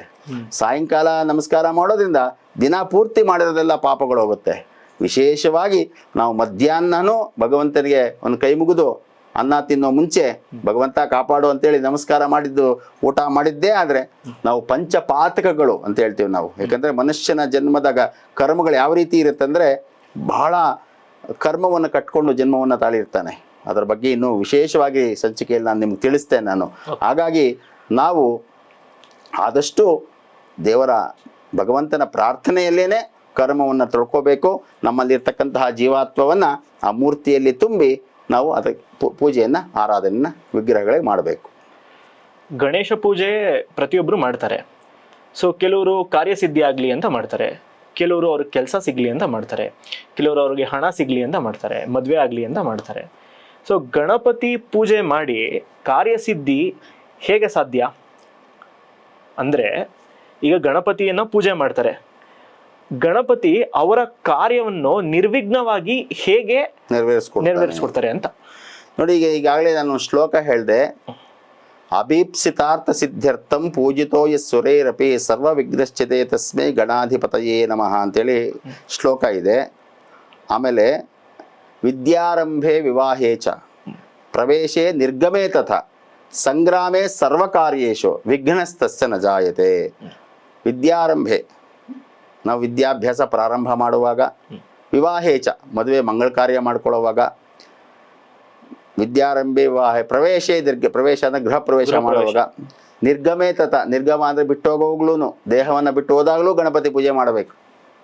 ಸಂಗ್ರಾಮ ಯುದ್ಧ ಮಾಡುವಾಗ ಸರ್ವಕಾರ್ಯೇಶು ಎಲ್ಲಾ ಕಾರ್ಯಗಳಲ್ಲೂ ಸಹ ಈಗ ದೇಹ ಬಿಟ್ಟೋದಾಗ್ಲೂ ಕೂಡ ಗಣಪತಿಯನ್ನು ಪ್ರಾರ್ಥನೆ ಮಾಡ್ಬೇಕು ಅಂತ ಹೇಳಿದ್ರಲ್ಲ, ಅದು ಹೇಗೆ ಪ್ರಾರ್ಥನೆ? ಮುಂದೆ ಆಗುವಂತಹ ಏನು ಈ ಪ್ರೇತ ಸಂಸ್ಕಾರ ಇದೆ, ಆ ಪ್ರೇತ ಸಂಸ್ಕಾರದಲ್ಲೂ ಸಹ ವಿಘ್ನ ಆಗಬಾರದು, ಅಲ್ಲೂ ಅಡಚಣೆಗಳಾಗಬಾರ್ದು, ಅಲ್ಲೂ ತೊಂದರೆ ಬರಬಾರ್ದು, ನಿಂತೋಗಬಾರ್ದು. ಹೌದು, ಪ್ರೇತ ಸಂಸ್ಕಾರ ಬೇರೆ, ಮನುಷ್ಯ ಕರ್ಮ ಬೇರೆ. ಹಾಗಾಗಿ ಯಾವುದೇ ಆಗಲಿ ಸಂಗ್ರಾಮ, ಯುದ್ಧಕ್ಕೆ ಹೋಗಬೇಕಾದ್ರೆ ಅಲ್ಲಿ ಅಡಚಣೆ ಆಗಬಾರ್ದು. ಅದಕ್ಕೋಸ್ಕರ ಗಣಪತಿ ಸಾರಥಿಯಾಗಿರಬೇಕು. ನಮ್ಮ ಮುಂದೆ ಯಾರಾದ್ರೂ ಒಬ್ರು ಇದ್ರೆ ನಮ್ಗೆ ಎಷ್ಟು ಬಲ ಇರುತ್ತೆ, ಅದೇ ಗಣಪತಿನೇ ಇದ್ಬಿಟ್ರೆ.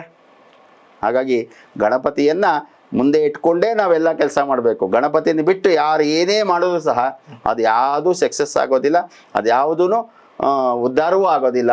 ವಿಶೇಷವಾಗಿ ಗಣಪತಿ ಪೂಜೆ, ಗಣಪತಿ ಪ್ರಾರ್ಥನೆ ಎಷ್ಟೇ ತೊಂದರೆ. ಈಗ ಬೆಳಗ್ಗೆ ಎದ್ದು ನಾವು ಮೊದಲನೇ ಪ್ರಾರ್ಥನೆ ಗಣಪತಿ ಪ್ರಾರ್ಥನೆ ಮಾಡಬೇಕು. ಅದ್ರ ಬಗ್ಗೆನೇ ಹೇಳ್ಬೋಣ.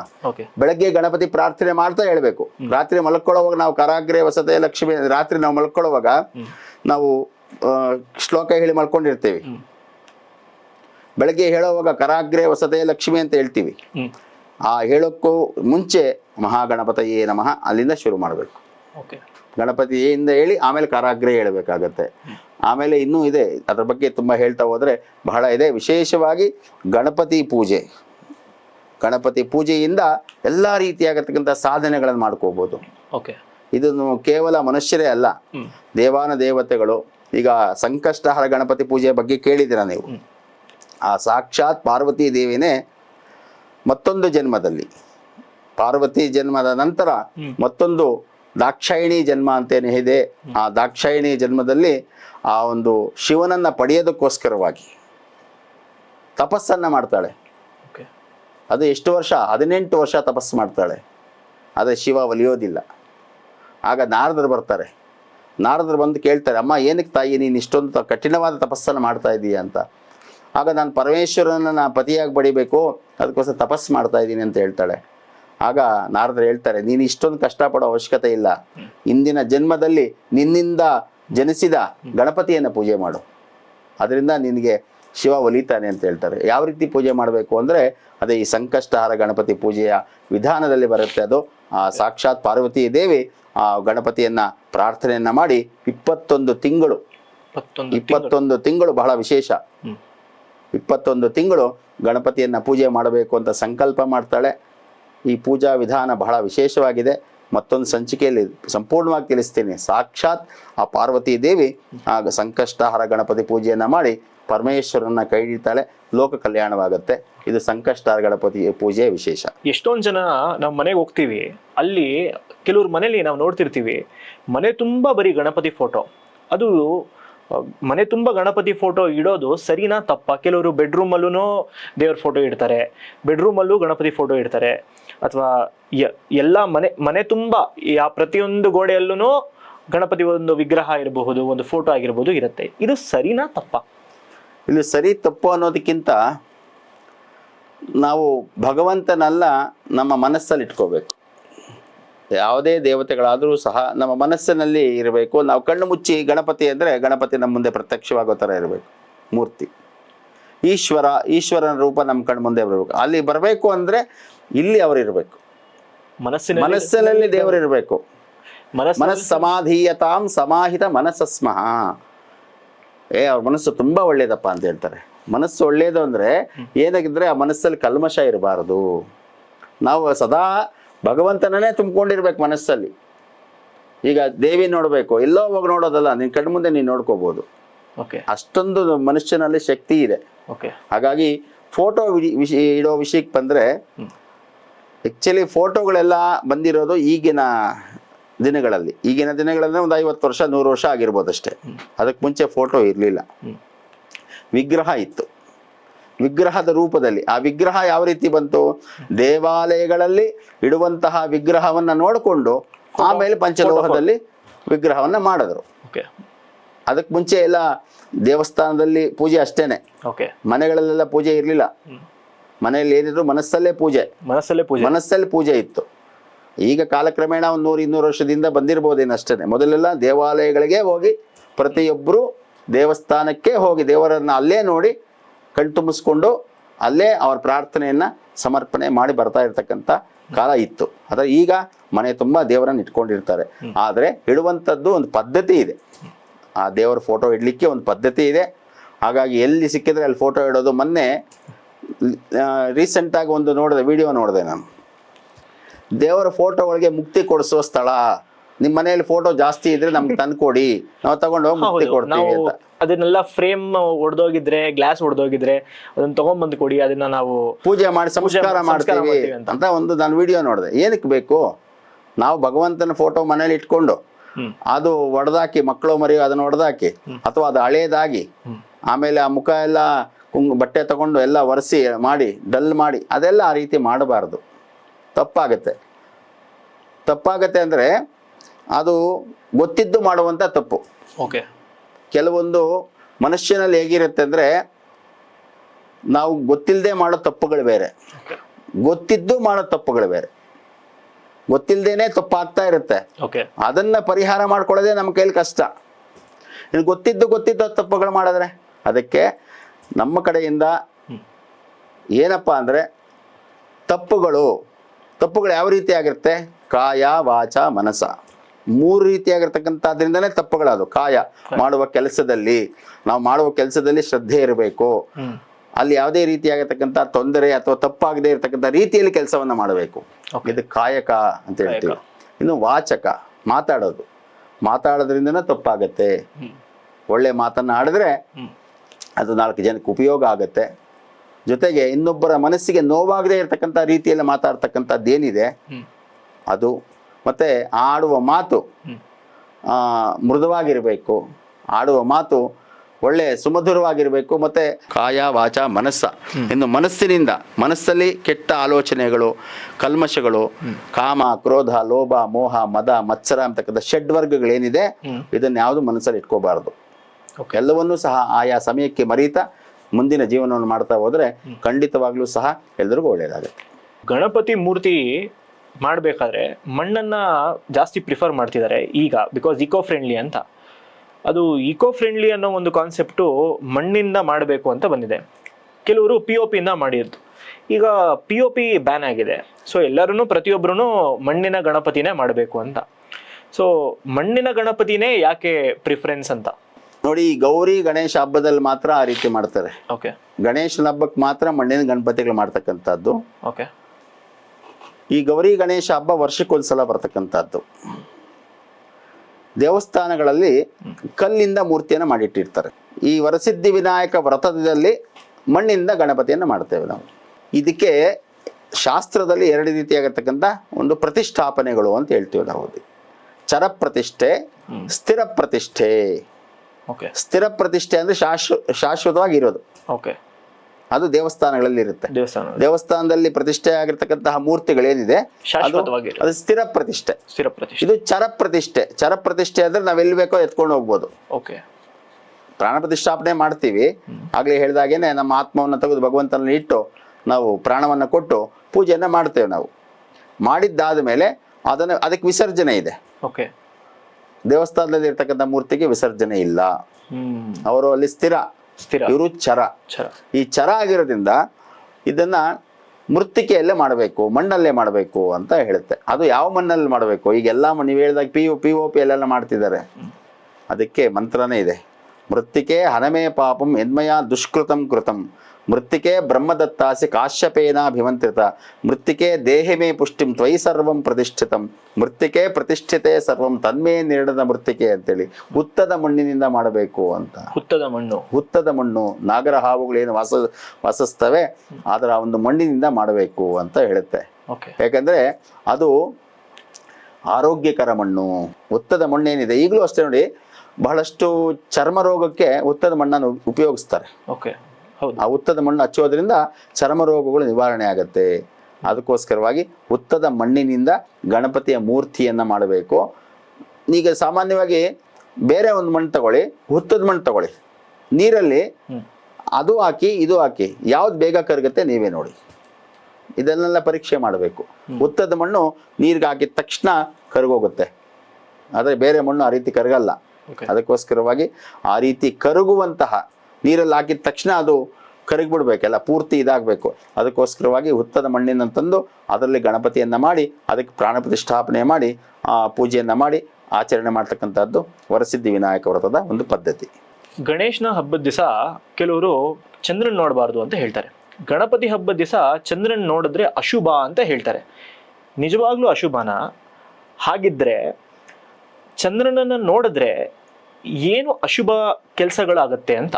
ನೋಡಿ, ಅಪವಾದ, ಚಂದ್ರನ ನೋಡಿದ್ರೆ ಅಪವಾದ ಆಗತ್ತೆ ಅಂತೇಳಿ ಹೇಳ್ತೀವಿ, ಅಶುಭ ಆಗತ್ತೆ ಅಂತಲೂ ಹೇಳ್ತೇವೆ. ಏನಕ್ಕೋಸ್ಕರ ಅಂದರೆ, ಈಗಾಗಲೇ ನಾನು ಹಿಂದೆ ಹೇಳಿದ್ದೆ, ನಾನು ಗಣಪತಿಗೆ ದೇಹದಾಢ್ಯ ದಪ್ಪ ಇದ್ದಾನೆ, ಹೊಟ್ಟೆ ಮುಂದೆ ಇದೆ. ಹಾಗಾಗಿ ಗಣಪತಿ ಒಂದು ಸಲ ಹೀಗೆ ಭಕ್ತಾದಿಗಳು ಇಟ್ಟಿರುವಂತಹ ನೈವೇದ್ಯವನ್ನು ಸ್ವೀಕಾರ ಮಾಡಿ ಹೊಟ್ಟೆ ತುಂಬಿಸ್ಕೊಂಡು ಹೋಗ್ತಿರ್ತಾನೆ. ಮೂಷಿಕದ ಮೇಲೆ ಹೋಗ್ತಿರ್ತಾನೆ. ಅಂದಿನಿಂದ ಮೂಷಿಕವನ್ನು ಬಿಟ್ಟ ಅನ್ನೋದು ಪದ್ಧತಿ ಇದೆ, ಶಾಸ್ತ್ರ ಇದೆ.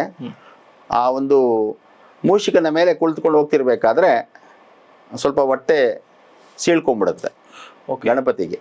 ಓಕೆ. ಸೀಳ್ಕೊಂಡಾಗ ನಾಗರ ಹಾವು ಹೋಗ್ತಿರುತ್ತೆ. ಆ ನಾಗರ ಹಾವನ್ನು ಹಿಡಿದು ತನ್ನ ಹೊಟ್ಟೆ ಕಟ್ಕೊಂಡಿರ್ತಾನೆ. ಈಗಲೂ ನೋಡಿ, ಗಣಪತಿ ಹೊಟ್ಟೆ ಮೇಲೆ ನಾಗರ ಹಾವು ಇರುತ್ತೆ. ಹೌದು, ಅದು ಬೆಲ್ಟ್ ಅಂತ ಅನ್ಕೋಬಾರ್ದಿಲ್ಲ, ಅದು ನಾಗರ ಹಾವು. ನಾಗರ ಹಾವನ್ನ ತೆಗೆದು ಹೊಟ್ಟೆ ಸುತ್ಕೊಂಡಿರ್ತಾನೆ. ಅದನ್ನ ನೋಡಿ ಚಂದ್ರ ನಗದು ಬಿಡ್ತಾನೆ. ಓಕೆ. ಅದನ್ನ ನೋಡಿ ಚಂದ್ರ ನಗದು ಬಿಡ್ತಾನೆ, ಗಣಪತಿ ಈ ರೀತಿಯಾಗಿದ್ದನ್ನ. ಅದಕ್ಕೆ ಗಣೇಶ ಶಾಪ ಕೊಡ್ತಾನೆ ಚಂದ್ರಂಗೆ, ಓಕೆ, ನೀನು ಕ್ಷೀಣವಾಗು ಅಂತ. ಕ್ಷೀಣ ಅಂದ್ರೆ ನೀನು ಮುಚ್ಕೊಂಡ್ಬಿಡಂತ. ಈಗ ಅದಕ್ಕೆ ನಮ್ಗೆ ಶುಕ್ಲ ಪಕ್ಷ, ಕೃಷ್ಣ ಪಕ್ಷ. ಶುಕ್ಲ ಪಕ್ಷದಲ್ಲಿ ಚಂದ್ರ ಬೆಳಿತಾ ಬರ್ತಾನೆ, ಕೃಷ್ಣ ಪಕ್ಷದಲ್ಲಿ ಕ್ಷೀಣವಾಗಿರ್ತಾನೆ. ಅಮಾವಾಸ್ಯ ದಿವಸ ಚಂದ್ರ ಕಾಣಲ್ಲ, ಹೌದು. ಪೌರ್ಣಮಿ ದಿವಸ ಪೂರ್ಣ ಬಿಂಬ ಕಾಣುತ್ತೆ.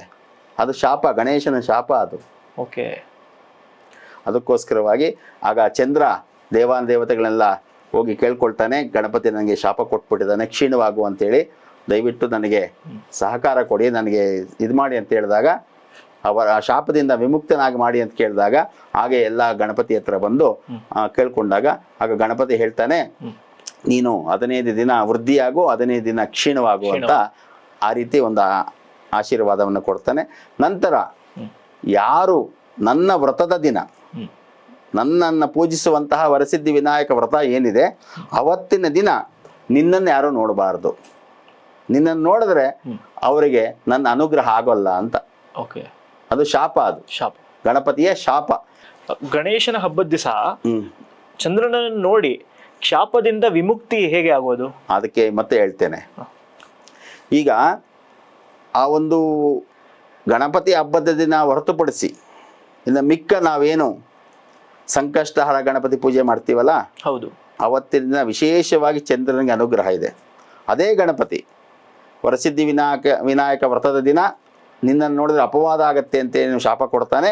ಅದೇ ಪ್ರಕಾರ ಮಿಕ್ಕ 12 ಮಾಸಗಳು, 12 ಮಾಸಗಳಲ್ಲಿ ಒಂದು ಮಾಸ ಭಾದ್ರಪದ ಹೋಯಿತು, ಇನ್ನು 11 ಮಾಸಗಳು ನಿನ್ನನ್ನು ಯಾರು ಸಂಕಷ್ಟಹರ ಗಣಪತಿ ವ್ರತದ ರೂಪದಲ್ಲಿ ನನ್ನನ್ನು ಪೂಜೆ ಮಾಡ್ತಾರೋ ಅವತ್ತಿನ ದಿನ ನಿನಗೂ ಅರ್ಘ್ಯ ಪ್ರದಾನವನ್ನು ಕೊಟ್ಟು ನಿನ್ನ ದರ್ಶನ ಮಾಡಿದ್ರೆ ಮಾತ್ರ ಆ ಪೂಜೆ ಪರಿಪೂರ್ಣವಾಗತ್ತೆ ಅಂತ ವರವೂ ಸಹ ಕೊಟ್ಟಿರ್ತಾನೆ ಗಣಪತಿ. ಹಾಗಾಗಿ ಭಾದ್ರಪದ ಮಾಸದಲ್ಲಿ ಬರುವಂತಹ ಚೌತಿಯ ದಿನ ಮಾತ್ರ ಚಂದ್ರನ ದರ್ಶನ ಮಾಡಬಾರದು, ಅದು ಅಪವಾದಕ್ಕೆ ಗುರಿಯಾಗತ್ತೆ. ಜೊತೆಗೆ ಬೇರೆ ಬರುವಂತಹ ಸಂಕಷ್ಟಹರ ಗಣಪತಿಯಲ್ಲಿ ಚಂದ್ರನ ದರ್ಶನ ಮಾಡದೇ ಇದ್ದರೆ ಅದು ಪೂರ್ಣವಾಗೋದಿಲ್ಲ. ಅದಕ್ಕೋಸ್ಕರವಾಗಿ ನಾವು ಚಂದ್ರನ ದರ್ಶನ ಬಹಳ ವಿಶೇಷವಾಗಿ ಹೇಳಿದೆ. ಈಗ ಚಂದ್ರ ದರ್ಶನ ಮಾಡಿದರೆ ಏನು ದೋಷ, ಅದು ಪರಿಹಾರ ಹೇಗೆ ಅಂತ ತಾವು ಕೇಳಿದ್ರಿ. ಅದಕ್ಕೋಸ್ಕರವಾಗಿಯೇ ಚಂದ್ರನ ದರ್ಶನ ಮಾಡಿದ್ರಿಂದ ಒಂದು ತಟ್ಟೆಯಲ್ಲಿ ಅಕ್ಕಿಯನ್ನು ದಾನ ಮಾಡಬೇಕು ಅಂತ. ತಟ್ಟೆಯಲ್ಲಿ ಅಕ್ಕಿಯನ್ನು ದಾನ, ತಟ್ಟೆಯಲ್ಲಿ ಅಕ್ಕಿ ಹಾಕಿ ಅಕ್ಕಿಯಲ್ಲಿ ಚಂದ್ರನ ದರ್ಶನ ನೋಡಿದ್ರಿಂದ ಅದು ಪರಿಹಾರವಾಗಲಿ ಅಂತೇಳಿ ಇನ್ನೂ ವಿಶೇಷವಾಗಿ ಆವತ್ತು ಇನ್ನೂ ಹೆಚ್ಚಿನ ಗಣಪತಿಗಳ ದರ್ಶನವನ್ನು ಮಾಡಬೇಕು.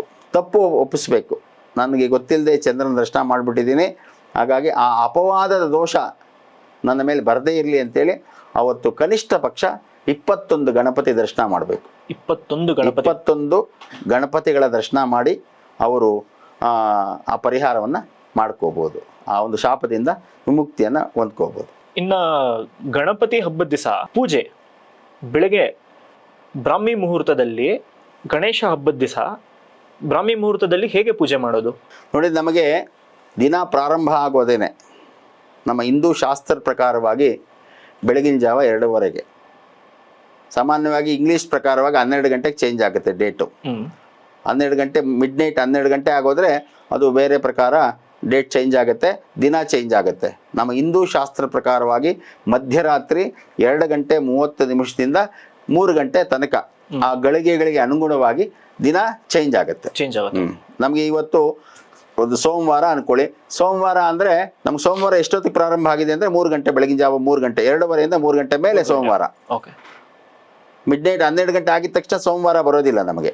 ಬೆಳಗಿನ ಜಾವ 2:30ಯಿಂದ 3 ಗಂಟೆ, ಅದಕ್ಕೆ ಗಳಿಗೆಗಳಿದೆ, ಅದಕ್ಕೆ ಸಮಯ ಲೆಕ್ಕಾಚಾರ ಮಾಡ್ಬೇಕು. ಕರೆಕ್ಟಾಗಿ ಇಷ್ಟೊತ್ತಿಗೆ ಅಂತಿದೆ, 2:45, 2:50, 2:35 ಅಂತ ಲೆಕ್ಕಾಚಾರ ಮಾಡಬೇಕು. ಸೂರ್ಯೋದಯಕ್ಕೆ ಅನುಗುಣವಾಗಿ ರಾತ್ರಿಯನ್ನ 8 ಹಗಲನ್ನ 8 ಮಾಡಿ ಅದನ್ನು ಭಾಗವನ್ನ ಮಾಡಿ ಸ್ಪ್ಲಿಟ್ ಮಾಡಿ ಅದನ್ನ ಲೆಕ್ಕಾಚಾರ ಮಾಡೋದಿದೆ. ಆ ಪ್ರಕಾರ ಲೆಕ್ಕಾಚಾರ ಮಾಡಿದಾಗ ಒಂದು ಉದಾಹರಣೆಗೆ 2:30 ಅಂತ ಇಟ್ಕೊಳ್ಳಿ. ಮಿಡ್ ನೈಟ್ 2:30 ಆದ್ಮೇಲೆ ನಾಳೆ ಬೆಳಗ್ಗೆ 2:30 ತನಕನೂ ಸೋಮವಾರನೇ ಹಿಂದೂ ಶಾಸ್ತ್ರ ಪ್ರಕಾರವಾಗಿ. ಇಂಗ್ಲಿಷ್ ಪ್ರಕಾರ 12 ಗಂಟೆ ದಾಟಿದ್ರೆ ಸೋಮವಾರ. ಈ ಒಂದು 2:30 ಆದಮೇಲೆ ಬ್ರಾಹ್ಮಿ ಮುಹೂರ್ತ ಬರುತ್ತೆ. ಬ್ರಾಹ್ಮಿ ಮುಹೂರ್ತದಲ್ಲಿ ನಾವು ಪೂಜೆಯನ್ನ ಮಾಡೋದು ಶ್ರೇಷ್ಠ. ಯಾಕಂದ್ರೆ ದೇವತೆಗಳಿಗೆ ಉಷಃಕಾಲ ಅಂತ ಹೇಳ್ತೀವಿ, ದೇವತೆಗಳು ಹೇಳುವಂತಹ ಒಂದು ಸಂದರ್ಭ. ಹಾಗಾಗಿ ಆ ಸಂದರ್ಭದಲ್ಲಿ ನಾವು ಗಣಪತಿಯನ್ನ ಪೂಜೆ ಮಾಡೋದ್ರಿಂದ ಇನ್ನೂ ಹೆಚ್ಚಿನ ಉತ್ತಮವಾಗಿರ್ತಕ್ಕಂತಹ ಪುಣ್ಯವನ್ನ ಸಂಪಾದನೆ ಮಾಡ್ಕೋಬಹುದು. ಆದರೂ ಆ ದಿನದಲ್ಲಿ, ಆ ಒಂದು ಗಣಪತಿ ಹಬ್ಬದ ದಿನದಲ್ಲಿ ಯಾವ ಸಮಯಕ್ಕೂ ಮಾಡಿದ್ರೂ ಸಹ ಫಲ ಇದ್ದೇ ಇರುತ್ತೆ. ಹಾಗಂತೇಳಿ ರಾಹುಕಾಲ ಅದು ನೋಡ್ಕೊಂಡು ಮಾಡಬೇಕಾಗತ್ತೆ. ರಾಹುಕಾಲ ಯಮಗಂಡ ಕಾಲ ನೋಡಿಕೊಂಡು ಪೂಜೆಯನ್ನ ಮಾಡಬೇಕಾಗತ್ತೆ. ಆದರೆ ದೇವತಾ ವಿಷಯಗಳಲ್ಲಿ ಇದು ಅನ್ವಯಿಸೋದಿಲ್ಲ ಅಂತ ಕೆಲವು ಸೂತ್ರಗಳಿದೆ ನಮಗೆ.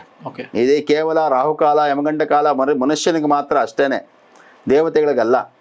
ಹಾಗಾಗಿ ಆ ಒಂದು ಪೂಜೆಯನ್ನ ಮಾಡುವಂತಹದ್ದು ಮಧ್ಯರಾತ್ರಿ 2:30 ನಂತರ ನಾವು ಅಭ್ಯಂಜನ ಸ್ನಾನವನ್ನು ಮಾಡಿಕೊಂಡು ಗಣೇಶನ ವಿಶೇಷವಾಗಿ ಪೂಜೆ ಮಾಡಬಹುದು. ಗಣೇಶನ ವಿಚಾರದಲ್ಲಿ ಇದು ಕಟ್ಟ ಕಡೆಯ ಪ್ರಶ್ನೆ ಅಂದರೆ, ಈ ಒಂದು ಕೆಲವರು ಗಣಪತಿಯನ್ನು ಪೂಜೆ ಮಾಡ್ತಾರೆ, ಅವರಿಗೆ ಗಣಪತಿ ಫಲಿಸಲ್ಲ, ಅಂದರೆ ಹರಿಸಲ್ಲ, ಅವರಿಗೆ ಏನು ಉಪಾಯ ಇದೆ? ನೋಡಿ, ಇಲ್ಲಿ ನಮ್ಮ ಪೂಜೆಯಲ್ಲಿ ಶ್ರದ್ಧೆ ಇರಬೇಕು, ಭಕ್ತಿ ಇರಬೇಕು. ನಾವು ಮಾಡುವಂತಹ ಪೂಜೆಯಲ್ಲಿ ಎಲ್ಲಿ ಲೋಪವಾದರೂ ಸಹ ಭಗವಂತನಿಗೆ ಕೋಪ ಬರುತ್ತೆ. ನಮ್ಮ ಹಿರಿಯರು ಶಾಸ್ತ್ರಕಾರರು ನಮಗೆ ಏನು ಹೇಳಿದ್ದಾರೆ ಅಂದರೆ, 3 ಸಂದರ್ಭದಲ್ಲಿ ನೀವು ಮಾತಾಡದೆ ಕೆಲಸವನ್ನು ಮಾಡಿ ಅಂತ ಹೇಳಿದ್ದಾರೆ. ಯಾವುದು ಆ 3 ಸಂದರ್ಭ ಅಂದರೆ, ಮೊದಲನೇದಾಗಿ ಸ್ನಾನ ಮಾಡುವಾಗ ಮಾತಾಡಬಾರ್ದು. ನಾವು ಸ್ನಾನ ಮಾಡುವಾಗ ಮನಸ್ಸಲ್ಲಿ ಏನೇನೋ ಮಾತಾಡಿಕೊಂಡು ಯೋಚನೆ ಮಾಡಿಕೊಂಡು, ಈಗಂತೂ ಲೇಟೆಸ್ಟ್ ಮೊಬೈಲ್ ಬಂದ್ಬಿಟ್ಟಿದೆ, ಮೊಬೈಲ್ ಇಲ್ಲದೆ ಯಾರು ಸ್ನಾನಕ್ಕೆ ಹೋಗ್ತಾ ಇಲ್ಲ. ಇದನ್ನೆಲ್ಲ ಬಿಡಬೇಕು. ಮೊಬೈಲ್ ತಗೊಂಡೆಲ್ಲ ಬಚ್ಚಲ ಮನೆಗೆ ಹೋಗಬಾರ್ದು.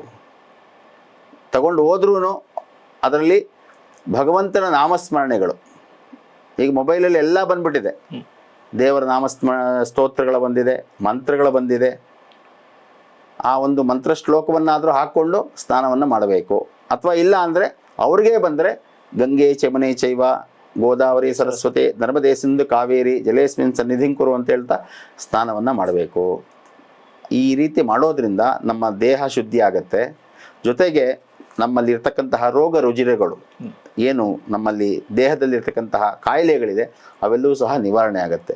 ಇನ್ನು ಊಟ ಮಾಡುವಾಗ ಮಾತಾಡಬಾರ್ದು ಅಂತ. ಊಟ ಮಾಡುವಾಗ ಮಾತಾಡಬಾರ್ದು. ಏನಕ್ಕೆ ಮಾತಾಡಬಾರ್ದು ಅಂದರೆ, ನಮ್ಮ ಊಟ ಮಾಡುವಂಥ ದೇನಕ್ಕೆ ಅಂದರೆ ನಮ್ಮ ಪ್ರಾಣವನ್ನು ಕಾಪಾಡಿಕೊಳ್ಳೋದಕ್ಕೆ.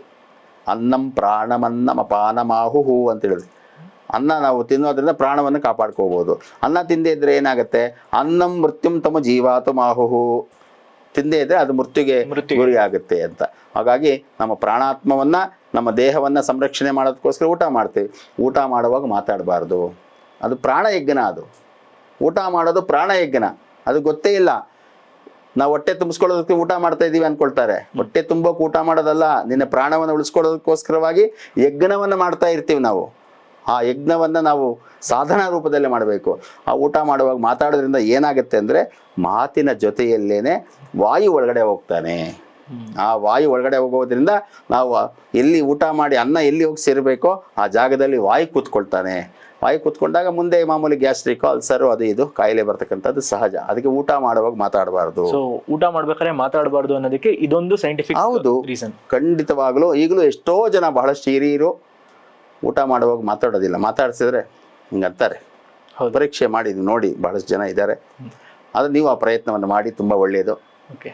ಇನ್ನು ಪೂಜೆ ಮಾಡುವಾಗ, ಕೊನೆಯದಾಗಿ ಪೂಜೆ ಮಾಡುವಾಗ ಮಾತಾಡಬಾರ್ದು. ಯಾಕಂದರೆ ಗಣಪತಿ ಪೂಜೆ ಅಂತಲ್ಲ, ಯಾವುದೇ ಪೂಜೆ ಮಾಡಬೇಕಾದರೂ ಸಹ ಮಾತಾಡ್ಕೊಂಡು ಪೂಜೆ ಮಾಡಬಾರ್ದು. ನಾವು ಗಣಪತಿಗೆ ಹೂವು ತಗೊಂಡು ಮಹಾಗಣಪತಯೇ ನಮಃ ಪಾದಾರವಿಂದಯೋ ಪಾದ್ಯಂ ಸಮರ್ಪಯಾಮಿ ಅಂತ ಪಾದದ ಹತ್ರ ಹೂವು ಹೋಗಿ ತಲೆ ಮೇಲೆ ಇಡ್ತೀವಿ. ಯಾಕಂದರೆ ಭಕ್ತಿ ಇಲ್ಲಿರಲ್ಲ, ಹೂವು ಕೈಲಿರುತ್ತೆ. ಪಾದಕ್ಕಿಡೋ ಹೂವು ಅಂತ ತಗೊಂಡೋಗಿ ತಲೆ ಮೇಲೆ ಇಟ್ಟರೆ ನಾವು ಹೇಳಿದ ಮಂತ್ರ ಏನು? ಗಣಪತಯೇ ನಮಃ ಪಾದಾರವಿಂದಯೋ ಪುಷ್ಪಂ ಸಮರ್ಪಯಾಮಿ. ನಿನ್ನ ಪಾದಗಳಿಗೆ ಪುಷ್ಪ ಅಂತ ಮಂತ್ರ ಹೇಳೋದು, ತಗೊಂಡೋಗಿಡೋದು ತಲೆ ಮೇಲೆ. ಅದಕ್ಕೆ ಮಂತ್ರ ಬೇರೆ ಇದೆ. ಗಣಪತಯೇ ನಮಃ ಶಿರಃ ಪೂಜೆಯಾಮಿ. ಆ ಶಿರಃ ಪೂಜೆಯಾಮಿ ಅಂದಾಗ ತಲೆ ಮೇಲೆ ಇಡಬೇಕು. ಓಕೆ. ಬಾಹು ಪೂಜೆಯಾಮಿ, ಬಾಹು ಅಂದ ಕೈಗಳು. ಹಸ್ತೌ ಪೂಜೆಯಾಮಿ, ಜಠರಂ ಪೂಜೆಯಾಮಿ, ಕಡ್ಡಂ ಪೂಜೆಯಾಮಿ, ಕರ್ಣೋ ಪೂಜೆಯಾಮಿ. ಪ್ರತಿಯೊಂದು ಪೂಜೆಗಳಿದೆ. ಆ ಪೂಜೆ ಮಾಡುವಾಗ ಭಕ್ತಿಯಿಂದ ನಾನು ಏನು ಮಂತ್ರ ಹೇಳ್ತಾ ಇದ್ದೀನಿ, ಪುರೋಹಿತರು ಏನು ಮಂತ್ರ ಹೇಳ್ತಾ ಇದ್ದಾರೆ, ಅದನ್ನು ಗಮನದಲ್ಲಿಟ್ಕೊಂಡು ನಾವು ಪೂಜೆಯನ್ನು ಮಾಡಬೇಕು. ಅದಕ್ಕೆ ಯಾವುದೇ ಪೂಜೆ ಆಗಲಿ, ಪೂಜೆ ಮಾಡುವಾಗ ನಾವು ಬೇರೆ ಲೌಕಿಕವಾಗಿರ್ತಕ್ಕಂತಹ ವಿಷಯವನ್ನು ದೂರ ಇಡಬೇಕು. ಮಾಡೋದೇ ಅಪರೂಪ ಪೂಜೆಗಳು ಮಾಡೋದೇ ಬಹಳ ಅಪರೂಪ. ವರ್ಷಕ್ಕೊಮ್ಮೆ ಬರ್ತಕ್ಕಂತಹ ವರಸಿದ್ಧಿ ವಿನಾಯಕನನ್ನು ಒಲಿಸ್ಕೋಬೇಕಾದ್ರೆ ನಾವು ಎಲ್ಲವನ್ನು ವಿಶೇಷವಾಗಿ ಈ ದಿನಗಳಲ್ಲಿ ಹೇಳಬೇಕು ಅಂದರೆ ಮೊಬೈಲ್ ಅಂತೂ ಪಕ್ಕಕ್ಕೆ ಇಟ್ಬಿಡ್ಬೇಕು. ಮನುಷ್ಯನನ್ನು ಬಹಳ ಒಂದು ರೀತಿಯಾಗಿರ್ತಕ್ಕಂಥ ತೊಂದರೆಗೆ ಸಿಗಾಕ್ಸ್ತಾ ಇರ್ತಕ್ಕಂಥದ್ದೇ ಮೊಬೈಲ್. ಹೌದು. ಹಾಗಾಗಿ ನಮ್ಮನ್ನ ಮತ್ತು ಭಗವಂತನ ದೂರ ಮಾಡ್ತಿರೋದೇ ಅದು ಅಂತಾನೂ ಹೇಳ್ಬಿಡ್ಬೋದು, ನೇರವಾಗಿ ಹೇಳ್ಬೋದು. ಅದಕ್ಕೋಸ್ಕರವಾಗಿ ಪೂಜಾ ಸಂದರ್ಭದಲ್ಲಿ ಒಂದು ಅರ್ಧ ಗಂಟೆ ಪೂಜೆ ಮಾಡ್ತೀರಾ, 24 ಗಂಟೆಯಲ್ಲಿ ಅರ್ಧ ಗಂಟೆ ನಾವು ಮೊಬೈಲ್ ಬಿಟ್ಟಿರೋಕ್ಕಾಗಲ್ವಾ? ಆಗತ್ತೆ. ಅದಕ್ಕೋಸ್ಕರವಾಗಿ ಆ ಪ್ರಯತ್ನವನ್ನು ಮಾಡಲಿ. ಖಂಡಿತವಾಗ್ಲೂ ಆ ವರಸಿದ್ಧಿ ವಿನಾಯಕ ಎಲ್ಲರಿಗೂ ಒಳ್ಳೇದು ಮಾಡ್ತಾನೆ. ಭಕ್ತಿಯಿಂದ ಶ್ರದ್ಧೆಯಿಂದ ಆ ಒಂದು ಗಣಪತಿಯನ್ನು ಪೂಜೆ ಮಾಡಿದ್ರೆ ಖಂಡಿತವಾಗ್ಲೂ ಒಲಿತಾನೆ. ಎಲ್ಲರಿಗೂ ಸಹ ಎಲ್ಲ ರೀತಿಯಾಗಿರ್ತಕ್ಕಂತಹ ಸಹಾಯಗಳನ್ನು ಮಾಡ್ತಾನೆ. ಮುಂದೆ ನಮಗೆ ಜೀವನದಲ್ಲಿ ನಾವೇನೇ ಮಾಡಬೇಕಾದ್ರೂ ಸಹ ಗಣಪತಿಯ ಅನುಗ್ರಹ ಬಹಳ ಮುಖ್ಯ. ಮೊದಲು ಗಣಪತಿಯ ಅನುಗ್ರಹವನ್ನು ಎಲ್ಲರೂ ಪಡೀರಿ. ಎಲ್ಲರಿಗೂ ಶುಭವಾಗಲಿ. ಗಣಪತಿಯನ್ನು ಪೂಜೆ ಮಾಡಿದಾಗ ಸಕ್ಸಸ್ ರೇಟ್ ಎಷ್ಟಿರುತ್ತೆ ನೋಡಿ? ಕೆಲವೊಂದು ಶಾಸ್ತ್ರದಲ್ಲಿ ಹೇಳಿರುತ್ತೆ ಅಂದರೆ, ಆಗಲೇ ಒಂದು ದೇವರ ಧ್ಯಾನ ಮಾಡೋದಕ್ಕೋಸ್ಕರವಾಗಿ 3 ಸಂದರ್ಭ ಅಂತ ಹೇಳಿದೆ. ಆದರೆ ನಾವು ಕೆಲವೊಂದು ಶ್ಲೋಕಗಳಿದೆ. ಕೆಲವೊಂದು ಶ್ಲೋಕಗಳಲ್ಲಿ ಪ್ರಣಮ್ಯ ಶಿರಸಾದೇವಂ ಗೌರೀಪುತ್ರಂ ವಿನಾಯಕಂ ಭಕ್ತಾವಾಸಂ ಸ್ಮರೇನ್ ನಿತ್ಯಂ ಆಯುಃ ಕಾಮ್ಯಾರ್ಥ ಸಿದ್ಧಯೇ ಅಂತಕ್ಕಂಥ ಗಣಪತಿ ಪ್ರಣಾಮ ಶ್ಲೋಕಗಳು. ಆ ಶ್ಲೋಕದಲ್ಲಿ ಲಭತೆ ನ ಸಂಶಯ ಎಂಬತಕ್ಕಂಥ ಒಂದು ಕೊನೆಯಲ್ಲಿ ಒಂದು ಪದ ಬರುತ್ತೆ.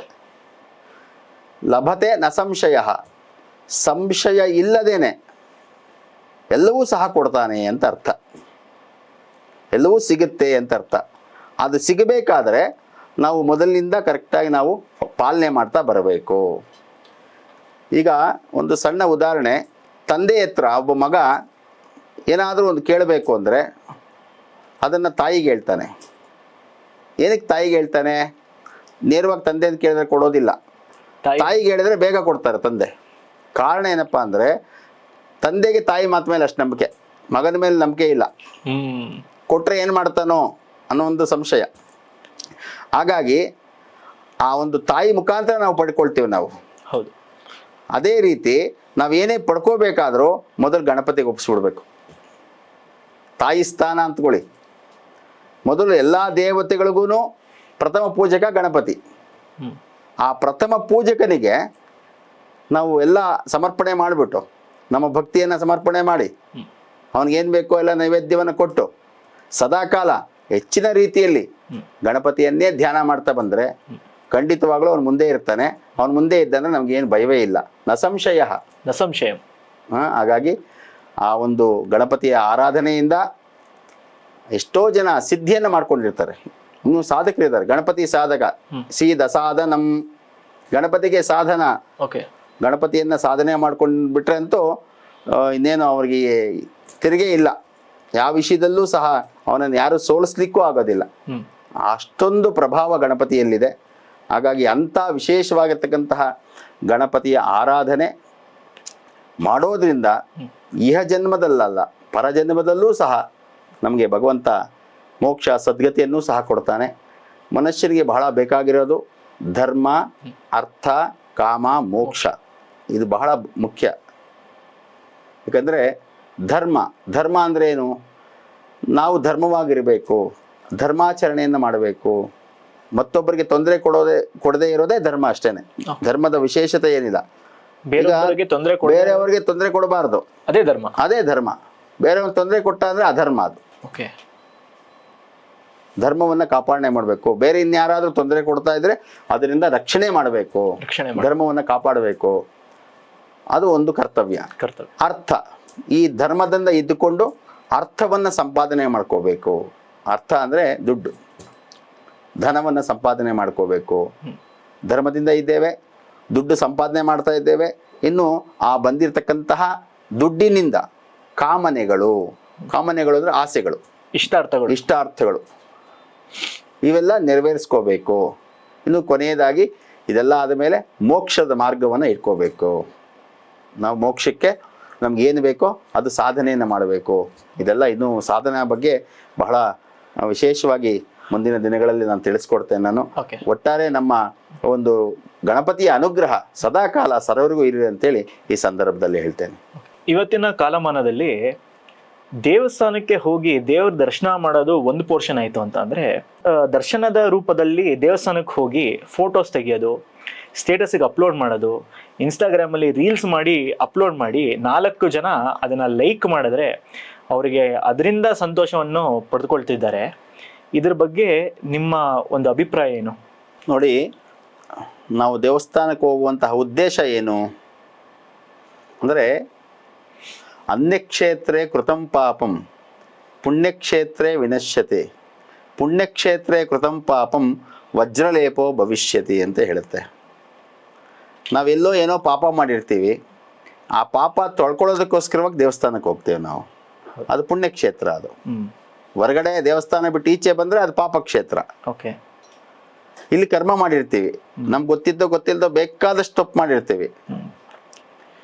ತಪ್ಪಿನ ಜೊತೆಗೆ ಮನುಷ್ಯನ ಒಂದು ಕರ್ಮ ಯಾವ ರೀತಿ ಇರುತ್ತೆ ಅಂದರೆ ಪ್ರಾರಬ್ಧ ಕರ್ಮ ಅಂತ ನೀವು ಕೇಳಿರ್ತೀರ. ಹಾಗಂದ್ರೆ ಪ್ರಾರಬ್ಧ ಕರ್ಮ ಅಂದ್ರೆ ಏನು ಸರ್? ನಾವು ಹುಟ್ಟುವಾಗಲೇ ನಮ್ಮ ಜೊತೆಯಲ್ಲಿ ಬರ್ತಕ್ಕಂಥದ್ದು ಪ್ರಾರಬ್ಧ ಕರ್ಮ. ನಮ್ಮ ಜೊತೆಯಲ್ಲೇ ಬಂದ್ಬಿಟ್ಟಿರುತ್ತದು. ಹಿಂದಿನ ಜನ್ಮಗಳಿಂದ 84 ಲಕ್ಷ ಜೀವರಾಶಿಗಳಿರ್ತಕ್ಕಂಥದ್ದು. ಈ 84 ಜೀವರಾಶಿಗಳಲ್ಲಿ ನಾವು ಎಷ್ಟೋ ಸಲ 84 ಲಕ್ಷ ಸಲ ಹುಟ್ಟಿ ಸತ್ತಿರ್ತೇವೆ ನಾವು. 84 ಲಕ್ಷ ಸಲ. ಆದರೆ ಮನುಷ್ಯನ ಜನ್ಮ ಬಂದ ಮೇಲೆ ಅವೆಲ್ಲ ಮರ್ತೋಗಿರುತ್ತೆ. ಆದರೆ ಈ ಜನ್ಮದಲ್ಲಿ ನಮ್ಮ ಜೊತೆಗೆ ಬರ್ತಕ್ಕಂಥದ್ದು ಮೊದಲನೇದಾಗಿ ಯಾವುದು ಅಂದರೆ ಪ್ರಾರಬ್ಧ ಕರ್ಮ. ಈಗಲೂ ತುಂಬ ತೊಂದರೆ ಕೊಡ್ತಾ ಇದ್ರೆ ಮನುಷ್ಯನಿಗೆ ಅವನ ಯಾವುದು ಪ್ರಾರಬ್ಧ ಅಂತ ಹೇಳ್ತಾರೆ. ಆಡು ಭಾಷೆಯಲ್ಲಿ ಬೈತಾರೆ, ಇವನ್ ಯಾವುದೋ ಪ್ರಾರಬ್ಧನಪ್ಪ ಸಿಕ್ಬಿಟ್ಟ ನನಗೆ ಅಂತ ಬೈತಾರೆ. ಅಂದರೆ ಅವನ ಕರ್ಮ ಅಷ್ಟಿರುತ್ತೆ ಅಂತ. ಅದು ಜನ್ಮತಃ ಬಂದಿರತಕ್ಕಂಥ ಕರ್ಮ. ಇನ್ನು ಸಂಚಿತ ಕರ್ಮ ಅಂತ ಮತ್ತೊಂದು ಸಂಚಿತ ಕರ್ಮ ಅಂದರೆ ಆ ಪ್ರಾರಬ್ಧ ಕರ್ಮದ ಜೊತೆಯಲ್ಲಿ ನಮ್ಮ ಮನುಷ್ಯ ಜನ್ಮದಲ್ಲಿ ನಾವು ಮಾಡ್ಕೊಳ್ತಕ್ಕಂಥ ಕರ್ಮಗಳು. ಇದು ಸಂಚಿತ ಕರ್ಮ, ಕೂಡಿಡೋದು ಅಂತ. ಇನ್ನು ಆಗಾಮಿ ಕರ್ಮ, ಇನ್ನು ಮುಂದೆ ಒಂದು ಯಾವ ರೀತಿಯಾಗಿರ್ತಕ್ಕಂಥ ಕರ್ಮಗಳು ಬರುತ್ತೋ ಇದಕ್ಕೆ ಆಗಾಮಿ ಕರ್ಮ ಅಂತ ಹೇಳ್ತೇವೆ ನಾವು. ಆಗಾಮಿ ಕರ್ಮ ಈ ರೀತಿ 3 ರೀತಿಯಾಗಿರ್ತಕ್ಕಂಥ ಕರ್ಮಗಳು ಪ್ರತಿಯೊಬ್ಬ ಮನುಷ್ಯನಲ್ಲೂ ಸಹ ಇರುತ್ತೆ. ಇದರಲ್ಲಿ ನಾವು ದೇವಸ್ಥಾನಕ್ಕೆ ಹೋಗಿ ಅಲ್ಲಿ ಪರಿಹಾರ ಯಾವುದನ್ನು ಮಾಡ್ಕೋಬಹುದು ಈ 3 ಕರ್ಮಗಳಲ್ಲಿ ಅಂದರೆ ಸಂಚಿತ ಕರ್ಮ ಮಾತ್ರ. ನೀವು ಬಿಲ್ವಾಷ್ಟಕ ಕೇಳಿರ್ತೀರಾ. ಬಿಲ್ವಾಷ್ಟಕದಲ್ಲಿ ಜಗದ್ಗುರು ಶ್ರೀ ಆದಿಶಂಕರಾಚಾರ್ಯರು ಒಂದು ಕಡೆ ಹೇಳ್ತಾರೆ, ಸಂಚಿತ ಪಾಪ ವಿನಾಶಕ ಲಿಂಗಂ ತತ್ಪ್ರಣಮಾಮಿ ಸದಾ ಶಿವಲಿಂಗಂ ಅಂತೇಳಿ. ಅಂದರೆ ಆ ಶಂಕರಾಚಾರ್ಯರೇ ಸಾಕ್ಷಾತ್ ಶಂಕರನ ಅವತಾರ, ಈಶ್ವರನ ಅವತಾರ ಶಂಕರಾಚಾರ್ಯರು. ಅವ್ರು ಹೇಳ್ತಾರೆ, ಈ ಬಿಲ್ಲುಪತ್ರ ನಿನ್ನ ತಲೆ ಮೇಲೆ ಇಟ್ಟು ಈ ಸಂಚಿತ ಪಾಪ, ಈ ಮನುಷ್ಯ ಜನ್ಮದಲ್ಲಿ ನಾನೇನಾದರೂ ಪಾಪ ಮಾಡಿದರೆ ಅದನ್ನು ಮಾತ್ರ ನಿವಾರಣೆ ಮಾಡ್ಕೊಳ್ಳುವಂಥ ಪ್ರಯತ್ನವನ್ನು ಮಾಡ್ತಾ ಇದ್ದೇನೆ, ಅದಕ್ಕೆ ಅನುಗ್ರಹಿಸು ಅಂತೇಳಿ ಶಿವನನ್ನು ಪ್ರಾರ್ಥನೆ ಮಾಡ್ತಾರೆ.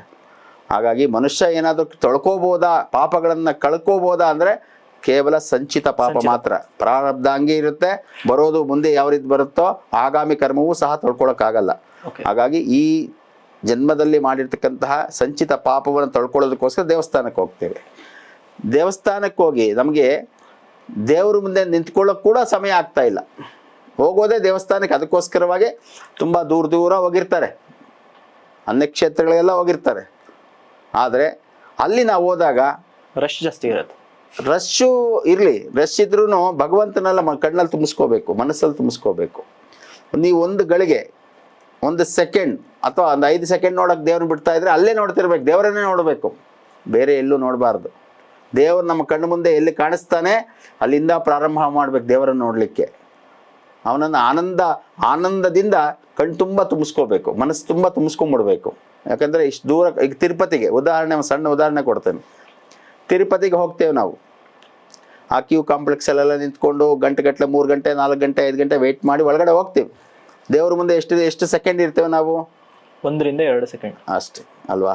ಆ 1 ರಿಂದ 2 ಸೆಕೆಂಡ್ ತಿರುಪತಿ ವೆಂಕಟೇಶ್ವರನ ನೋಡ್ಲಿಕ್ಕೆ ಹೋದಾಗ ನಾವು ಆ ಸಮಯವನ್ನೇ ಅಲ್ಲಿ ನಾವು ಭಗವಂತನ ಕೊಡಲಿಲ್ಲ ಅಂದರೆ ಇನ್ನಿಷ್ಟು ಗಂಟೆ ಕ್ಯೂನಲ್ಲಿ ನಿಂತು ಪ್ರಯೋಜನ ಏನು? ಆ ಸಂದರ್ಭ ಏನಿದೆ, 1 ನಿಮಿಷ 2 ನಿಮಿಷ, ನಿಮಿಷಗಳು ಸಿಗೋದಿಲ್ಲ, ಸೆಕೆಂಡ್ಗಳಷ್ಟೇ. ಆ ಸೆಕೆಂಡಲ್ಲಿ ನಾವು ಭಗವಂತನ ಸಂಪೂರ್ಣವಾಗಿ ಕಣ್ಣು ತುಂಬಿಸ್ಕೋಬೇಕು. ಜೊತೆಗೆ ನಾವು ಏನು ಭಕ್ತಿ, ನಮ್ಮಲ್ಲಿ ಇರ್ತಕ್ಕಂಥ ಭಕ್ತಿಯನ್ನು ಭಗವಂತನಿಗೆ ಸಮರ್ಪಣೆ ಮಾಡಬೇಕು. ಆಗಲೇ ಹೇಳಿದ್ನಲ್ಲ, ಫಲಂ ಪುಷ್ಪಂ ಪತ್ರಂ ತೋಯಂ. ನಾವು ಭಗವಂತನನ್ನು ಯಾವ ರೀತಿ ಆರಾಧನೆ ಮಾಡ್ಬೋದು ಅಂದರೆ, ನಿನಗೆ ಭಗವಂತ ಶ್ರೀಕೃಷ್ಣ ಏನು ಹೇಳ್ತಾನೆ ಅಂದರೆ, ನಿನಗೆ ಶಕ್ತಿ ಇದ್ದರೆ ಒಂದು ಹಣ್ಣನ್ನು ಕೊಡು. ನಿನಗೆ ಆ ಹಣ್ಣು ಕೊಡ್ಲಿಕ್ಕೆ ಶಕ್ತಿ ಇಲ್ವಾ? ಪುಷ್ಪವನ್ನು ಕೊಡು, ಹೂವನ್ನು ಕೊಡು.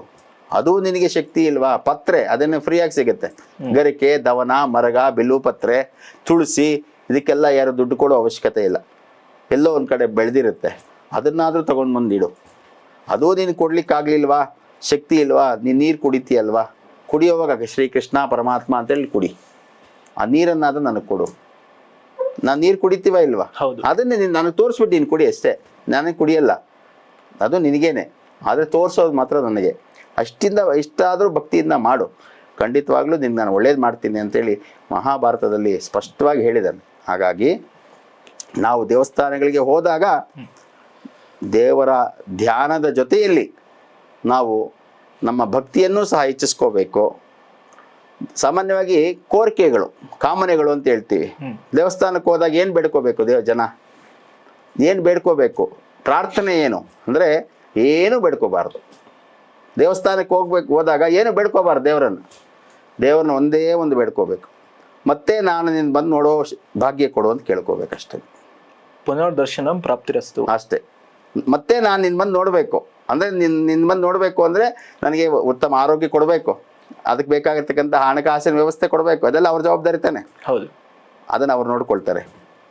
ಆಗಲೇ ಹೇಳಿದಾಗೆ ಅನ್ಯಕ್ಷೇತ್ರ ಕೃತಂ ಪಾಪಂ ಪುಣ್ಯಕ್ಷೇತ್ರ ವಿನಶ್ಯತೆ. ನಾವು ಅಲ್ಲಿ ಪಾದ ಸ್ಪರ್ಶ ಮಾಡ್ತಾ ಇದ್ದಂಗೆನೆ ನಾವು ಬೇರೆ ಕಡೆ ಮಾಡಿರೋ ಪಾಪಗಳು ನಿವಾರಣೆ ಆಗುತ್ತೆ.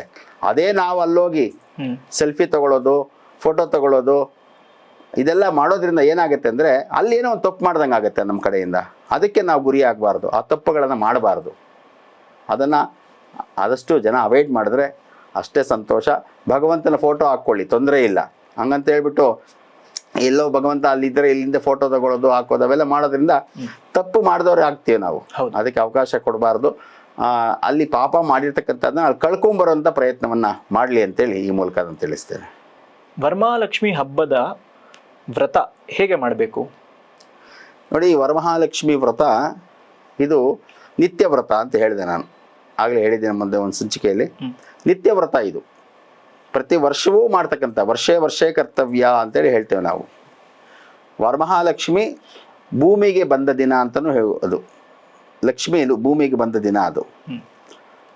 ಆಗ ಈ ವರಮಹಾಲಕ್ಷ್ಮಿ, ಲಕ್ಷ್ಮಿ ಯಾರಿಗೆ ತಾನೇ ಬೇಡ? ಎಲ್ಲರಿಗೂ ಬೇಕಾಗಿರೋದಲ್ವಾ? ಆಕೆ ಅನುಗ್ರಹ ಸರ್ವರಿಗೂ ಬೇಕು. ಹಾಗಾಗಿ ಪ್ರತಿಯೊಬ್ಬರ ಮನೆಯಲ್ಲೂ ಸಹ ವರಮಹಾಲಕ್ಷ್ಮಿ ವ್ರತವನ್ನ ಮಾಡಬೇಕು. ಬಹಳ ವಿಶೇಷವಾಗಿ ಮಡಿಯಿಂದ ಮಾಡುವಂತ ವ್ರತ ಇದು. ವರಮಹಾಲಕ್ಷ್ಮಿ ಬಂದು ಬಹಳ ಮಡಿ ವ್ರತ. ಹಾಗಾಗಿ ಈ ಒಂದು ವರಮಹಾಲಕ್ಷ್ಮಿಯನ್ನ ಎಲ್ಲರ ಮನೆಯಲ್ಲೂ ಸಹ ಮಾಡಬಹುದು. ಅದರಲ್ಲೂ ಅಲಂಕಾರಗಳು, ವಿಶೇಷವಾಗಿ ಅಲಂಕಾರಗಳು ಮಾಡ್ತಾರೆ. ಮತ್ತು ವಿಶೇಷವಾಗಿ ಭಕ್ಷ್ಯ ಭೋಜ್ಯ ನೈವೇದ್ಯಗಳನ್ನು ಇಡ್ತಾರೆ. ಇವೆಲ್ಲವೂ ಇಟ್ಟರೂ ಸಹ ಮಾಡುವಂತಹ ವ್ರತ ಏನಿದೆ ಇದು ಬಹಳ ಶ್ರದ್ಧೆಯಿಂದ ಮಾಡಬೇಕು. ಶ್ರದ್ಧೆಯಿಂದ ಮಾಡಿದ್ದೇ ಆದರೆ ಖಂಡಿತವಾಗ್ಲೂ ಸಹ ಆ ವರಮಹಾಲಕ್ಷ್ಮಿಯ ಅನುಗ್ರಹ ಸರ್ವರಿಗೂ ಆಗುತ್ತೆ. ಹೆಚ್ಚಿನ ರೀತಿಯ ಮಡಿಯಿಂದ ವ್ರತಗಳಲ್ಲಿ ಬಹಳಷ್ಟು ವ್ರತಗಳಿದೆ. ಅದರಲ್ಲಿ ವಿಶೇಷವಾಗಿ ವರಮಹಾಲಕ್ಷ್ಮಿ ವ್ರತ ಮತ್ತು ಅನಂತ ಪದ್ಮನಾಭ ವ್ರತ, ಈ 2 ವ್ರತಗಳು ಮಾತ್ರ ಬಹಳ ಮಡಿಯಿಂದ ಮಾಡ್ತಕ್ಕಂಥ ಒಂದು ವ್ರತಗಳು. ಎಷ್ಟು ಸಾಧ್ಯವಾದರೆ ಅಷ್ಟು ಮಡಿಯಿಂದ ಎಲ್ಲರೂ ಸಹ ಇವನ್ನು ಮಡಿಯಿಂದ ಮಾಡಿದ್ದೇ ಆದರೆ ಖಂಡಿತವಾಗ್ಲೂ ಸಹ ವರಮಹಾಲಕ್ಷ್ಮಿ ಸರ್ವರಿಗೂ ಒಲಿತಾಳೆ. ಸರ್, ಈಗಿನ ಕಾಲದಲ್ಲಿ ಎಷ್ಟು ಸಾವಿರ ರೂಪಾಯಿ ಖರ್ಚು ಮಾಡಿ ಹೂವು ಹಣ್ಣು ಅಲಂಕಾರಕ್ಕೆ ಖರ್ಚು ಮಾಡಿ ವರಮಹಾಲಕ್ಷ್ಮಿ ಹಬ್ಬ ಮಾಡಿದ್ರೆ ತಾಯಿ ಉಳಿತಾಳೆ? ಇದು ದುಡ್ಡಿನಿಂದ ಆಗುವಂತಹ ಕಾಮನೆಗಳಲ್ಲ, ದುಡ್ಡಿನಿಂದ ಮಾಡುವಂತಹ ಪೂಜೆ ಅಲ್ಲ, ಭಕ್ತಿಯಿಂದ ಮಾಡುವಂತಹ ಪೂಜೆ. ಭಕ್ತಿಗೆ ಪ್ರಾಧಾನ್ಯತೆ, ದುಡ್ಡಿಗೆ ಪ್ರಾಧಾನ್ಯತೆ ಅಲ್ಲ. ಒಂದು ಕಡೆ ಹೇಳ್ತಾರೆ, ಬೆಟ್ಟದಷ್ಟು ದೇವರಿಗೆ ಬೆಟ್ಟದಷ್ಟು ಹೂ ಇಡಬೇಕಾ ಅಂತ. ಬೆಟ್ಟದಷ್ಟು ದೇವರಿಗೆ ಬೆಟ್ಟದಷ್ಟು ಹೂವು ಬೇಕಾಗಿಲ್ಲ. ಒಂದೇ ಒಂದು ಹೂವಿನಿಂದ ಬೆಟ್ಟವನ್ನು ಮುಚ್ಚಿಸ್ಬೋದು. ಅದಕ್ಕೆ ಭಕ್ತಿ ಪ್ರಧಾನವಾಗಿರುತ್ತೆ. ಹಾಗಾಗಿ ಇಲ್ಲಿ ನಾವು ಅಲಂಕಾರಕ್ಕೆ ಹೆಚ್ಚಿನ ಪ್ರಾಮುಖ್ಯತೆಯನ್ನು ಕೊಡದೆ, ಅಲಂಕಾರ ಬೇಕು ಆದರೆ ಅದಕ್ಕೆ ಹೆಚ್ಚಿನ ಖರ್ಚನ್ನು ಮಾಡದೆ ಭಕ್ತಿಯಿಂದ ಪೂಜೆ ಮಾಡಿದ್ರೆ ಅಮ್ಮ ಖಂಡಿತವಾಗಲೂ ಹೊಳಿತಾಳೆ. ಹಾಗಾಗಿ ಅವರವ್ರ ಶಕ್ತಿಯಾನುಸಾರ ಮಾಡ್ಕೋಬೇಕು. ಯಾವತ್ತು ಭಗವಂತನ ವಿಷಯದಲ್ಲಾಗಿರ್ಬೋದು ಅಥವಾ ಪಿತೃ ಕಾರ್ಯದ ವಿಷಯದಲ್ಲಾಗಿರ್ಬೋದು, ಕೇವಲ ದೇವತೆಗಳ ವಿಷಯದಲ್ಲಿ ಅಲ್ಲದೆ ಅವರ ಶಕ್ತಿಯಾನುಸಾರ ಪೂಜೆಯನ್ನು ಮಾಡಬೇಕು. ಭಗವಂತನಿಗೂ ಅಷ್ಟೇ. ನನ್ನ ಹತ್ರ ದುಡ್ಡಿದೆ 1000 ರೂಪಾಯಿ ಇದ್ದರೆ ಒಂದು 1000ದಲ್ಲಿ 100 ರೂಪಾಯಿ ಉಳಿಸಿ 900 ರೂಪಾಯಿ ಖರ್ಚು ಮಾಡಿ ಪೂಜೆ ಮಾಡಬೇಕು. 1000 ರೂಪಾಯಿ ಇದ್ದರೆ 1000 ಸಾಲ ಮಾಡಿ ಪೂಜೆ ಮಾಡಬಾರ್ದು. 100 ರೂಪಾಯಿ ಉಳಿಸಿದ್ರೆ ನಾಳೆಗೆ ಆಗತ್ತೆ. ಹೌದು, ಆ ದೇವಿ ಅನುಗ್ರಹ ಆಗುತ್ತೆ. ನನ್ನ ಪೂಜೆಯಲ್ಲಿ 100 ರೂಪಾಯಿ ಉಳಿಸಿದ್ಯಾ, ಅದಕ್ಕೆ ನೀನು 1000 ರೂಪಾಯಿ ಕೊಡ್ತೀನಿ ಅಂತ ಕೊಡ್ತಾಳೆ. ಅದು ಬಿಟ್ಟು ನಾವು ಆಡಂಬರವಾಗಿ ಜನನ ಮೆಚ್ಚಿಸೋದಕ್ಕೋಸ್ಕರವಾಗಿ ಯಾವುದೇ ರೀತಿಯಾಗಿರ್ತಕ್ಕಂಥ ಅದನ್ನು ಮಾಡೋಕ್ಕೆ ಹೋಗಬಾರ್ದು. ನಾವು ಭಕ್ತಿಯಿಂದ, ಭಕ್ತಿ ಬಹಳ ಪ್ರಧಾನವಾಗಿರುತ್ತೆ. ಹಾಗಾಗಿ ಭಕ್ತಿಯಿಂದ ಯಥಾನುಶಕ್ತಿಯಾಗಿ ಹೂಗಳಿಂದ, ಸೀರೆಗಳಿಂದ ಮತ್ತು ಇನ್ನೂ ಇತರೆ ಅಲಂಕಾರಗಳಿಂದ ನಿಮ್ಗೆ ಎಷ್ಟು ಶಕ್ತಿ ಇರುತ್ತೋ ಅಷ್ಟು ಶಕ್ತಿಯಲ್ಲಿ ಪೂಜೆ ಮಾಡಿ ಖಂಡಿತವಾಗ್ಲೂ ಸಹ ವರಮಹಾಲಕ್ಷ್ಮಿಯ ಅನುಗ್ರಹ ಸದಾಕಾಲ ನಿಮ್ಮ ಮೇಲೆ ಇರುತ್ತೆ. ಕೆಲವರು ತುಂಬ ಕಷ್ಟಪಟ್ಟು ದುಡಿತಾ ಇರ್ತಾರೆ, ಅವ್ರ ಹತ್ರ ದುಡ್ಡೇ ಇರಲ್ಲ. ಕೆಲವರು ಎಷ್ಟೇ ಕಷ್ಟಪಟ್ಟು ದುಡ್ಡು ಸಂಪಾದನೆ ಮಾಡಿದ್ರು ದುಡ್ಡು ನಿಲ್ಲದೇ ಇಲ್ಲ. ಇನ್ನು ಕೆಲವರ ಹತ್ತಿರ ಬೇಡ ಬೇಡ ಅಂದ್ರೂ ದುಡ್ಡು ಬಂದು ಬೀಳ್ತಾ ಇರತ್ತೆ. ಇದು ಯಾಕೆ? ಋಣಾನುಬಂಧ ರೂಪೇಣ ಪಶುಪತ್ನಿ ಸುತಾಲಯ ಅಂತ ಹೇಳ್ತಾರೆ. ಪ್ರತಿಯೊಂದು ಋಣ, ಅವ್ರಿಗೆ ಆ ಋಣ ಇದೆ, ನಮ್ಗೆ ಆ ಋಣ ಇಲ್ಲ. ಪಶು, ಪತ್ನಿ, ಹೆಂಡತಿ, ಕೆಲವ್ರಿಗೆ ಮದುವೆ ಆಗಿರುತ್ತೆ, ಕೆಲವ್ರಿಗೆ ಮದುವೆ ಆಗಿರಲ್ಲ. ಇನ್ನು ಕೆಲವರು 2 ಮದುವೆ 3 ಮದುವೆನೂ ಮಾಡ್ಕೊಂಡಿರ್ತಾರೆ. ಅವ್ರಿಗೆ ಋಣ ಇದೆ, ಆ ಋಣ ಇತ್ತು, ಅವ್ರು ಮಾಡ್ಕೊಂಡಿದ್ದಾರೆ. ಎಲ್ಲರಿಗೂ ಸಾಧ್ಯವಾಗೋದಿಲ್ಲ. ಸುತ, ಮಕ್ಕಳು, 16 ಜನ ಮಕ್ಕಳು ಎತ್ತಿರೋರು ನೋಡಿದ್ದೀರ. 100 ಜನ ಮಕ್ಕಳೆಲ್ಲ ಫೇಸ್ಬುಕ್ಕಲ್ಲಿ ನೋಡಿದ್ದೀವಿ. 50 ಜನ ಮಕ್ಕಳಾಗಿದ್ದಾರೆ. ಕೆಲವರು ಮಕ್ಕಳೇ ಇರೋದಿಲ್ಲ. ಸುತಾಲಯ, ಆಲಯ, ಮನೆ. ಕೆಲವ್ರಿಗೆ ಮನೆಯೇ ಇರಲ್ಲ, ಗುಡಿಸಲು ಮನೇಲಿ ಇರ್ತಾರೆ, ಬಾಡಿಗೆ ಮನೇಲಿ ಇರ್ತಾರೆ. ಇನ್ನು ಕೆಲವರು ಬಂಗಲೆಗಳು ಕಟ್ಕೊಂಡಿರ್ತಾರೆ, ಕೋಟ್ಯಾಧೀಶರಾಗೋಗಿರ್ತಾರೆ. ಇದೆಲ್ಲ ಪೂರ್ವಾರ್ಜಿತ ಪುಣ್ಯದಿಂದ ಬರ್ತಕ್ಕಂಥದ್ದು. ಅವ್ರ ಹತ್ರ ಇಲ್ಲ, ನಮ್ಮ ಹತ್ರ ಇದೆ, ನಮ್ಮ ಹತ್ರ ಇದೆ, ಅವ್ರ ಹತ್ರ ಇಲ್ಲ ಅನ್ನೋದಕ್ಕಿಂತ ಮುಖ್ಯವಾಗಿ ನಾವು ಈ ಎಲ್ಲ ಕಷ್ಟಗಳಿಂದ ಪರಿಹಾರ ಆಗಲಿಕ್ಕೆ ಒಂದೇ ಒಂದು ಮಾರ್ಗ, ದೈವ ಮಾರ್ಗ. ನಾವು ಭಗವಂತನನ್ನು ನಂಬಿದರೆ ಮಾತ್ರನೇ ಈಗ ಕಷ್ಟದಲ್ಲಿ ಇರ್ಬೋದು, ಮುಂದೆ ಒಂದು ದಿನ ಖಂಡಿತವಾಗ್ಲೂ ಒಳ್ಳೆಯದಾಗತ್ತೆ, ನಾವು ಶ್ರೀಮಂತರಾಗ್ತೇವೆ. ಈ ಜನ್ಮದಲ್ಲಿ ಇಲ್ಲ ಅಂದರೂ ಸಹ ಮುಂದಿನ ಜನ್ಮದಲ್ಲಾದರೂ ಆಗ್ಬೋದು. ಈಗ ನಾವು ಉದಾಹರಣೆಗೆ ಯಾರಾದರೂ ಒಂದು ಆಡು ಭಾಷೆಯಲ್ಲಿ ನೀವು ಚೆನ್ನಾಗಿದ್ದೀರಾ, ನೀವು ಆರೋಗ್ಯವಾಗಿದ್ದೀರಾ ಅಂತ ಕೇಳ್ತಾರೆ. ಎಲ್ಲ ಹಿರಿಯರ ಆಶೀರ್ವಾದ ಅಂತ ಹೇಳ್ತೇವೆ ನಾವು, ದೊಡ್ಡವರ ಆಶೀರ್ವಾದ ಅಂತ ಹೇಳ್ತೀವಿ. ಯಾರು ಆ ದೊಡ್ಡವರು? ಯಾರು ಅಂದರೆ ಈ ಹಿಂದೆ ನಮ್ಮ ತಾತ, ತಂದೆ ಇತ್ಯಾದಿ ನಮ್ಮ ವಂಶಸ್ಥರು ಏನಿದ್ದಾರೆ ಅವರೇ ನಮಗೆ ದೊಡ್ಡವರು. ಅವರು ಮಾಡಿರ್ತಕ್ಕಂತಹ ಪುಣ್ಯದಿಂದ ನಾವು ಈ ದಿನ ಈ ರೀತಿಯಾಗಿದ್ದೇವೆ. ನಾವು ಇವತ್ತಿನ ದಿನ ಒಳ್ಳೆಯ ಕೆಲಸಗಳನ್ನು ಮಾಡಿ, ಸತ್ಕಾರ್ಯಗಳನ್ನು ಮಾಡಿ, ಧರ್ಮ ಕಾರ್ಯಗಳನ್ನು ಮಾಡಿ, ಒಳ್ಳೆಯದನ್ನು ಮಾಡಿದರೆ ಮುಂದೆ ಮಕ್ಕಳು ಚೆನ್ನಾಗಿರ್ತಾರೆ. ಇದಕ್ಕೆ ಜಾತಕದಲ್ಲಿ ಬರೆಯುವಾಗ ಹೇಳ್ತೇವೆ ನಾವು, ಆದಿತ್ಯಾದಿ ಗ್ರಹ ಸರ್ವೇ ಸನ್ನಕ್ಷತ್ರ ಸರಾಶಯ ಕುರುವಂತು ಮಂಗಳ ನಿತ್ಯಂ ಯಶೇಷ ಜನ್ಮ ಪತ್ರಿಕಾ ಅಂತೇಳಿ ಹೇಳ್ತೀವಿ ನಾವು. ಆಮೇಲೆ ಪಶುಪತ್ನಿ ಸುತಾಲಯ ಅಂತ ಆಗಲೇ ಹೇಳಿದಾಗೆ ಇವೆಲ್ಲವೂ ಸಹ ಋಣಗಳಿಂದ ಬರ್ತಕ್ಕಂಥದ್ದು. ಅಂತ ಋಣವನ್ನ ನಾವು ಜೀವಿಸಬೇಕಾದ್ರೆ ನಾವು ಅದನ್ನ ಪರಿಪೂರ್ಣವಾಗಿ ನಾವು ಒಳ್ಳೆ ಜೀವನವನ್ನು ನಡೆಸಬೇಕಾದ್ರೆ ಹಿರಿಯರ ಆಶೀರ್ವಾದ, ಭಗವಂತನ ಆಶೀರ್ವಾದ, ಪೂರ್ವಾರ್ಜಿತ ಪುಣ್ಯ ಇರಬೇಕು. ಹಾಗಾಗಿ ಈ ಜನದಲ್ಲಿ ನಮಗೆ ಅದು ಸಿಕ್ಕಿಲ್ಲ, ಇದು ಸಿಕ್ಕಿಲ್ಲ, ನಾವು ಬಡತನದಲ್ಲಿದ್ದೇವೆ, ಇದಕ್ಕೆಲ್ಲ ಆ ರೀತಿ ಅನ್ಕೋಬಾರ್ದು. ಭಗವಂತ ಕೊಟ್ಟಿರೋದನ್ನೇ ನಾವು ಸ್ವೀಕಾರ ಮಾಡಬೇಕು. ಮುಂದೆ ಅದನ್ನು ಪರಿಹಾರ ಮಾಡ್ಕೊಳ್ಳೋಕ್ಕೆ ಪ್ರಯತ್ನವನ್ನು ಮಾಡಬೇಕು. ಇದಕ್ಕೆಲ್ಲ ಕಾರಣ ಭಗವಂತ. ಹಾಗಾಗಿ ಭಗವಂತನನ್ನು ನಂಬಿದ್ರೆ ಖಂಡಿತವಾಗ್ಲೂ ಸಹ ಅವ್ರು ಮುಂದೆ ಒಂದು ದಿನ, ಇವತ್ತು ಇವರು ಬಡತನದಲ್ಲಿ ಇರ್ಬೋದು, ನಾಳೆ ಇವ್ರ ಮಕ್ಕಳು ಶ್ರೀಮಂತರಾಗ್ತಾರೆ. ಇವರ ಪುಣ್ಯದಿಂದನೇ ಅವ್ರ ಮಕ್ಕಳು ಶ್ರೀಮಂತರಾಗೋದು. ಇವ್ರು ತಂದೆ ತಾಯಿಗಳೇ ಪುಣ್ಯವನ್ನು ಸಂಪಾದನೆ ಮಾಡಿಲ್ಲ ಅಂದರೆ ಮಕ್ಕಳು ಶ್ರೀಮಂತರಾಗಲ್ಲ. ಮಕ್ಕಳು ಸಾಮಾನ್ಯವಾಗಿ ಹೇಳ್ತಾ ಹೋದರೆ ಬಹಳ ಸಮಯ ತಗೊಳುತ್ತೆ. ಮಕ್ಕಳಿಗೆ ತಂದೆ ತಾಯಿ ಏನು ಮಾಡಬೇಕು? ಒಳ್ಳೆ ಸಂಸ್ಕಾರ ಕೊಡಬೇಕು, ಒಳ್ಳೆ ವಿದ್ಯಾವಂತನಾಗಿ ಮಾಡಬೇಕು, ಆಯ್ತಾ? ಇದೆಲ್ಲದರ ಜೊತೆಯಲ್ಲಿ ಆಸ್ತಿ ಪಾಸ್ತಿ ಮಾಡಿಡೋದು ದೊಡ್ಡ ವಿಷಯ ಅಲ್ಲ. ನೀವು ಆಸ್ತಿ ಪಾಸ್ತಿ ಮಕ್ಕಳಿಗೆ ಮಾಡಿಟ್ಟಿರ್ತಾರೆ, ಆ ಮಕ್ಕಳು ಉಳಿಸ್ಕೊಳ್ತಾರೆ ಅನ್ನೋ ನಂಬಿಕೆ ಇಲ್ಲ. ಋಣ ಇರಬೇಕು, ಅವನಿಗೆ ಋಣ ಇದ್ದರೆ ಉಳಿಯುತ್ತೆ ಅಷ್ಟೇ, ಇಲ್ಲ ಅಂದರೆ ಉಳಿಯೋದಿಲ್ಲ. ಮಕ್ಕಳಿಗೆ ನಾವು ಮಾಡಬೇಕಾಗಿರೋದು ಸಂಸ್ಕಾರ ಕೊಡಬೇಕು, ಪುಣ್ಯವನ್ನು ನಾವು ಸಂಪಾದನೆ ಮಾಡಿಕೊಟ್ಟು ಹೋಗಬೇಕು. ಆ ಪುಣ್ಯ ಸಂಪಾದನೆ ಮಾಡಬೇಕು ಅಂದರೆ ನಾವು ವಿಶೇಷವಾಗಿರ್ತಕ್ಕಂತಹ ಕಾರ್ಯಕ್ರಮಗಳು, ಮನೆಯಲ್ಲಿ ಮಾಡ್ತಕ್ಕಂಥ ಪೂಜಾ ಕೈಂಕರ್ಯಗಳಾಗಿರ್ಬೋದು, ದೇವಸ್ಥಾನಕ್ಕೆ ಹೋಗತಕ್ಕಂಥದ್ದಾಗಿರ್ಬೋದು, ತೀರ್ಥಯಾತ್ರೆಗಳು ಹೋಗಿ ಇವೆಲ್ಲ ಏನೇ ಪುಣ್ಯವನ್ನು ಸಂಪಾದನೆ ಮಾಡಿದರೂ ಸಹ ನಾವು ಅದನ್ನು ಅನುಭವಿಸೋದಿಲ್ಲ. ಇದನ್ನು ಅನುಭವಿಸ್ತಕ್ಕಂಥವರು ಮುಂದಿನ ಪೀಳಿಗೆ. ಆ ಮುಂದಿನ ಪೀಳಿಗೆಯವರು ನೀವು ಹೇಳ್ದಾಗೇನೆ ಒಳ್ಳೆ ಶ್ರೀಮಂತರಾಗ್ತಾರೆ. ಈ ಯಾರು ಕಷ್ಟದಲ್ಲಿದ್ದಾರೆ ಅವರು ಸುಖಕ್ಕೆ ಬರ್ತಾರೆ, ಸುಖದಲ್ಲಿರೋರು ಕಷ್ಟಕ್ಕೂ ಬರಬಹುದು. ಹಾಗಾದ್ರೆ ಅವರವರು ಮಾಡುವಂತಹ ಕರ್ಮದ ಮೇಲೆ ನಿರ್ಧಾರವಾಗುತ್ತೆ. ನಿಮ್ಮ ಸಮಯಕ್ಕಾಗಿ ಹೃತ್ಪೂರ್ವಕ ಧನ್ಯವಾದಗಳು. ನಮಸ್ಕಾರ.